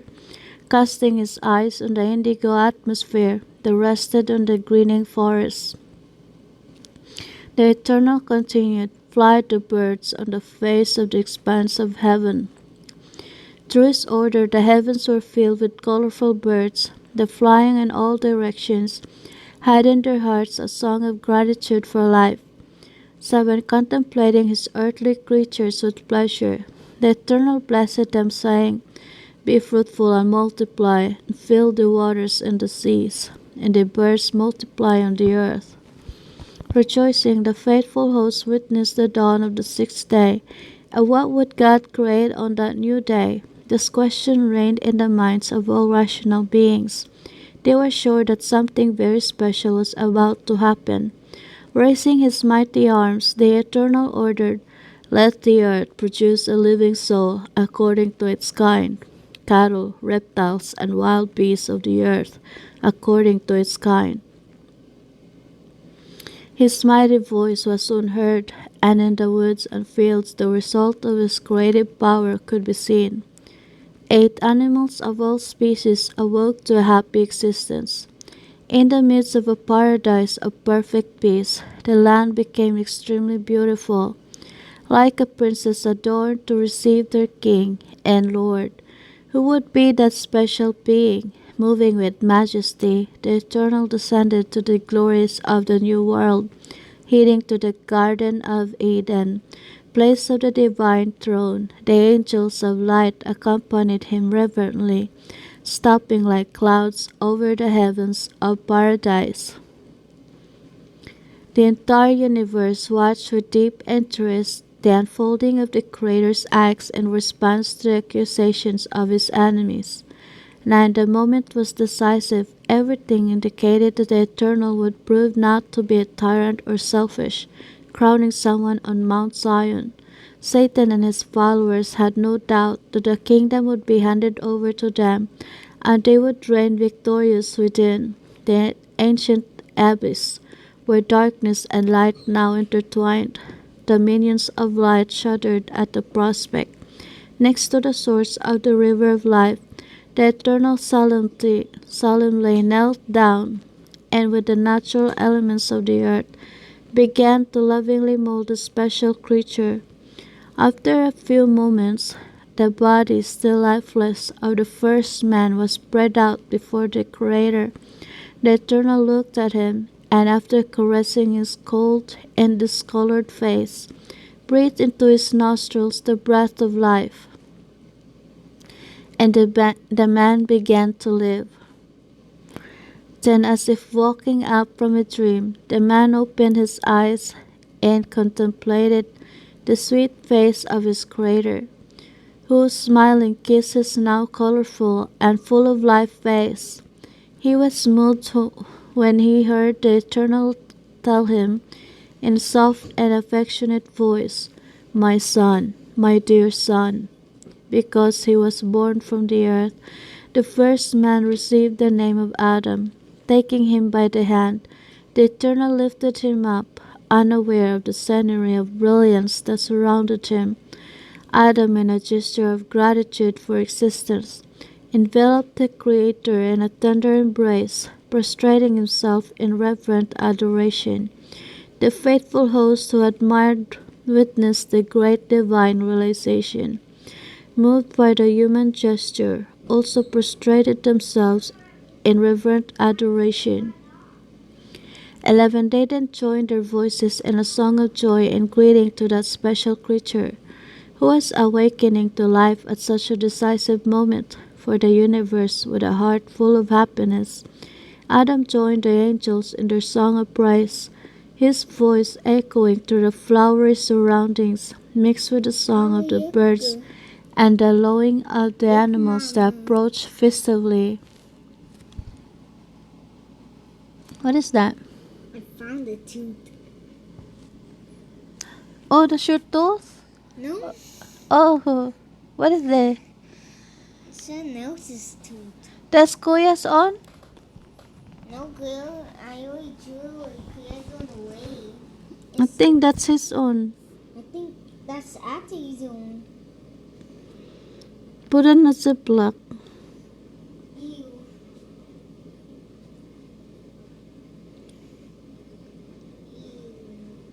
It's disgusting. The glorious in awe he gazed on Mount Zion,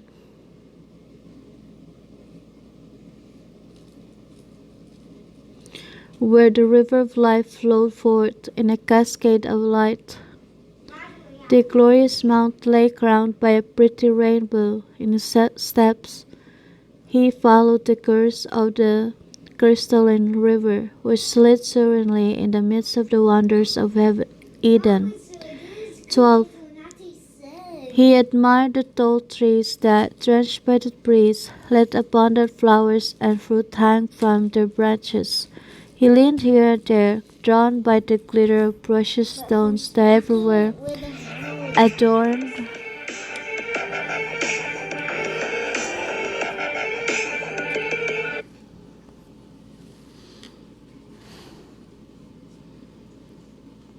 adorned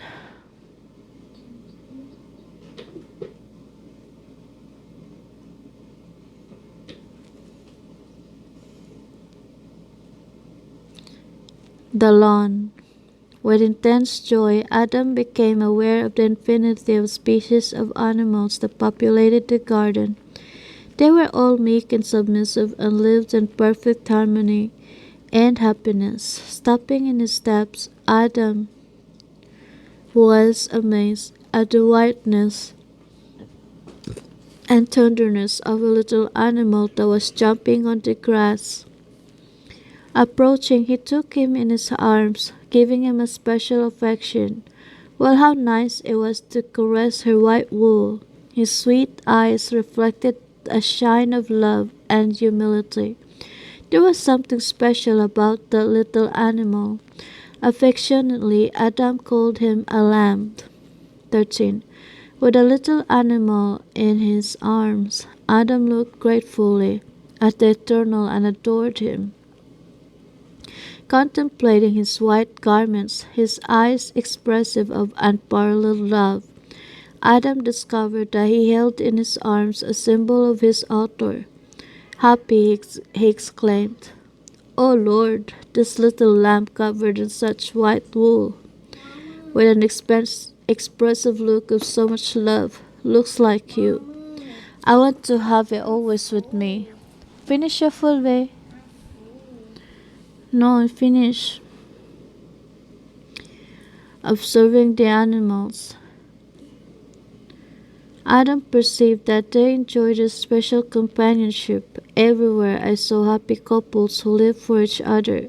His thoughts turned to his companion. He looked around and was surprised not to see him.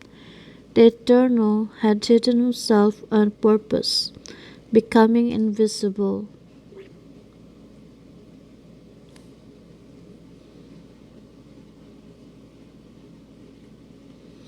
14. Adam felt lonely in the middle of that paradise. With whom would you share your happiness and your love?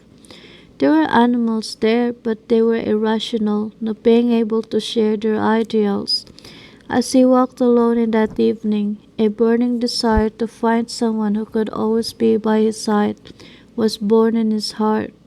While Adam was looking towards the distant hills in the hope of seeing someone, the Eternal appeared at his side and said, "It is not good for the man to be alone.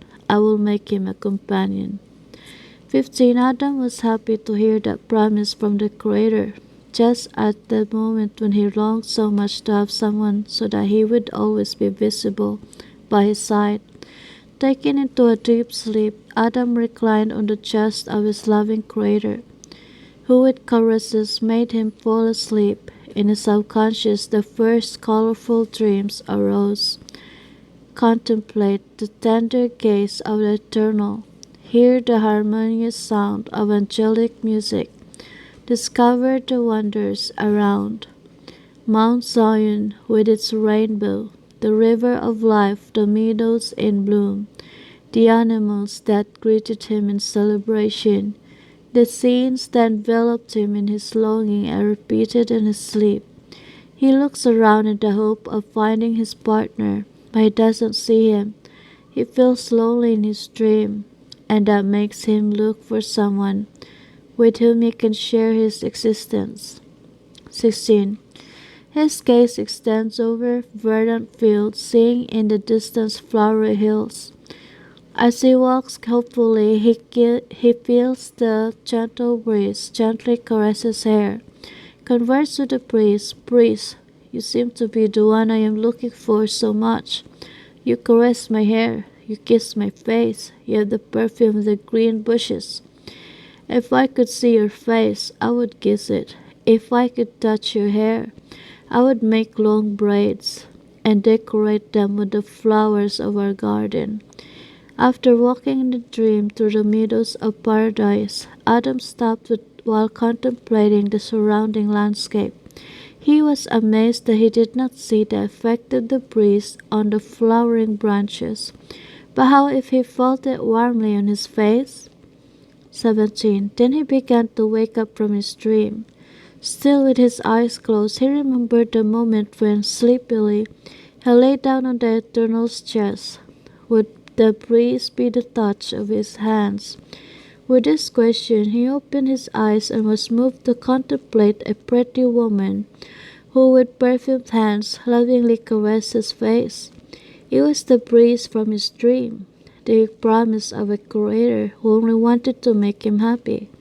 Now Adam was complete because he had Eve, who was flesh of his flesh and bones of his bones. Taking her by the hand, Adam invited her on a walk full of unforgettable surprises. He would show his mate the beauties of his home. 18. Sensitized, Eva stopped at every step, attracted by the flowers that exhaled soft perfumes, by the birds that sang joyful songs, by the animals that followed them submissively, for the vegetation of rich shades, by the clear waters of the river of life that cascaded down from Mount Zion. Everything in paradise was perfect and beautiful, but nothing was equal to the human being created in the image of God. They turned to each other in admiration and caresses. Drenched in that love, they stayed until sunset, With delight, the young couple began to contemplate the setting sun, which through rosy rays colored the sky in a beautiful blush. 19. It was the sixth day that came to an end, giving rise to the hours of a special day, Saturday. That day and its meaning would be solemn for all the eternal subjects, since its dawn would bring victory to the kingdom of light. The sun, which during the sixth day had made nature happy with its brilliance and warmth, went down, leaving it in cold shadows. The merry birds, hushing their trills, searched for their nests, while the other animals hunkered down. Only the couple remained motionless, trying to see in the last gleam that was fading on the horizon the hope of a new dawn. They were investigating the meaning of darkness when, through the bushes, they saw a beautiful place whose silver rays bathed nature in soft light. The entire sky was illuminated by the brilliance of the stars. Admired, they discovered that the night was only darkness when looking down. Adam and Eve, in their innocence, did not know that that night symbolized the dark future of humanity. When they understood it, they would be comforted by contemplating the brilliance of the heavens. The place would speak of hope, and the twinkling stars would attest to the assurance of the host of lights in clarifying their moral darkness, giving encouragement to sinners, but only those who, diverting their eyes from the earth, contemplating the high heavens, would be enlightened. 21. After contemplating for some time the sky and its luminosity, the couple, remembering the beauties of paradise, turned their eyes, seeking to see them. They were, however, hidden in the shadows. How they longed for the dawn, for only it would bring paradise. Before the longing of the human heart, the Eternal appeared in the midst of darkness, giving back to the couple the joy of meeting again in a colorful garden. Bathed in soft light, they now walked through green and flowery meadows. The brightness of the Creator awakened nature wherever they passed, coloring and brightening everything around. 22. The couple, amazed, learned that the next to the Eternal, they could have a paradise in the middle of the night. Feeling drowsy, Adam and Eve lay down on the lap of the loving Father, who gently lulled them to sleep, hoping for a happy awakening. Leaving them on the soft grass, the Eternal rose to the side of the contemplated host. It would manifest itself again at dawn, awakening the couple for the most solemn event, which would reduce to dust the vilest accusations of the enemies. The cold dark night, through its long hours, seemed to mock the light. Would it forever obscure the beauties of creation? Oh, never! The sun would not retreat before the imposing darkness. It would shortly appear as a deliverer, snatching nature from cold claws with its hot rays, giving it life and color. 23. In a final challenge, the darkness became dense in the hours before dawn. The night attacked its forces to fight for the usurped domain. Finally, a flash appeared in the east that seemed to speak of hope in a new day. The sky little by little turned a vivid reddish color. The helpless darkness withdrew before the growing strength of the light, and was consumed in its flight. Nature began to wake up from the long night, reflecting in its womb the nostalgic rays. Flowers would open, exhaling perfumes of joy. Animals and birds, silenced by the night, joined their voices in a triumphant song in greeting and the dawn of that great day. 24. The black night had come to an end, giving way to the light of the dream day, a day that had a special meaning for God, since it foreshadowed the final victory of His kingdom over the domain of rebellion. The Eternal would now awaken His human children, who, bathed in the light of His presence, had slept in the hope of a happy dawn. In a festive march, all the holy hosts, with songs of victory, accompanied Him towards paradise bathed in light. When they were close, the Creator stopped looking at the sleeping couple and softly exclaimed, "Wake up, my children." His voice penetrated the ears of Adam and Eve, awakening them to the happiest communion. 25. How quickly the long-awaited morning dawned, bringing in its light the sweet paradise lost in that night. Joyfully the couple greeted their divine Creator, joining the angels in triumphant anthems. The universe was living a truly solemn moment. On that festive morning, the Eternal would reveal the greatness of His character, which is justice and love. Charges that His rule was one of selfishness and tyranny would be refuted. In the eyes of all rational creatures in the vast universe, God led the young couple to Mount Zion, the place of the divine throne. 23. There, before the shudder of the speechless host, the Creator, in a surprising gesture, covered the man with the royal mantle, placing on his head the crown that had been coveted by Lucifer. Moved by deep gratitude for the supreme honor conferred, deep childbirth, and Adam and Eve prostrated themselves, reverently placing their precious crown at the feet of the Creator. As a sign of submission, that human gesture was followed by a cry of victory that shook all creation. The children of light, who for so long had suffered affronts and humiliations before the constant accusations of the rebellious host, exalted in resounding praise the blessed God, who in this work of justice denied the enemies, revealing His character of humility, detachment, and love. 27. Having constituted man as the Lord of all creation, the Eternal, with a solemn voice, began to make him aware of the greatness of his mission. Like a faithful steward, he should take care of paradise, keeping the source of keeping the source of the river of life clean. The laws of justice and love, foundations of the kingdom of light, should be honored.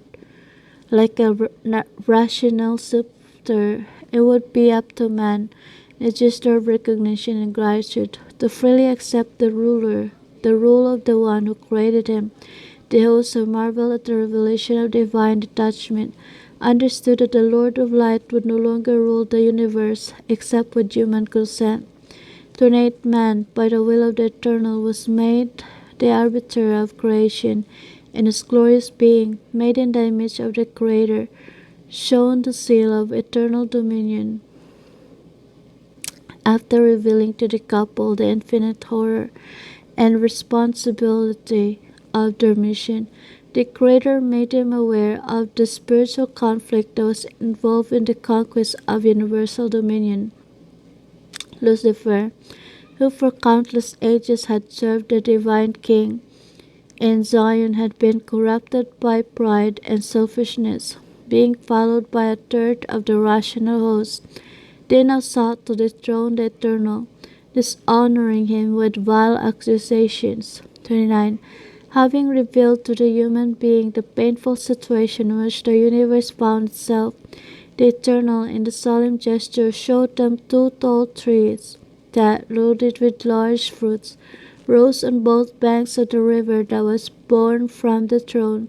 To the one who rose to the right of the Lord, revealed to be the tree of life, monument of the kingdom of light. The one that rose on the other shore, revealed to be the tree of knowledge of good and evil, symbol of rebellion. By eating the fruit of the tree of life, man would manifest his submission to the Creator, who is the source of life and light. To eat from the other tree would be hand over Zion's dominion to the enemy. 30. The inevitable result of that step would be eternal death, not only for the human being, but for all of creation, which would be reduced to chaos under the fury of rebellion. After contemplating the two tall trees, which express such infinite responsibility in their fruits,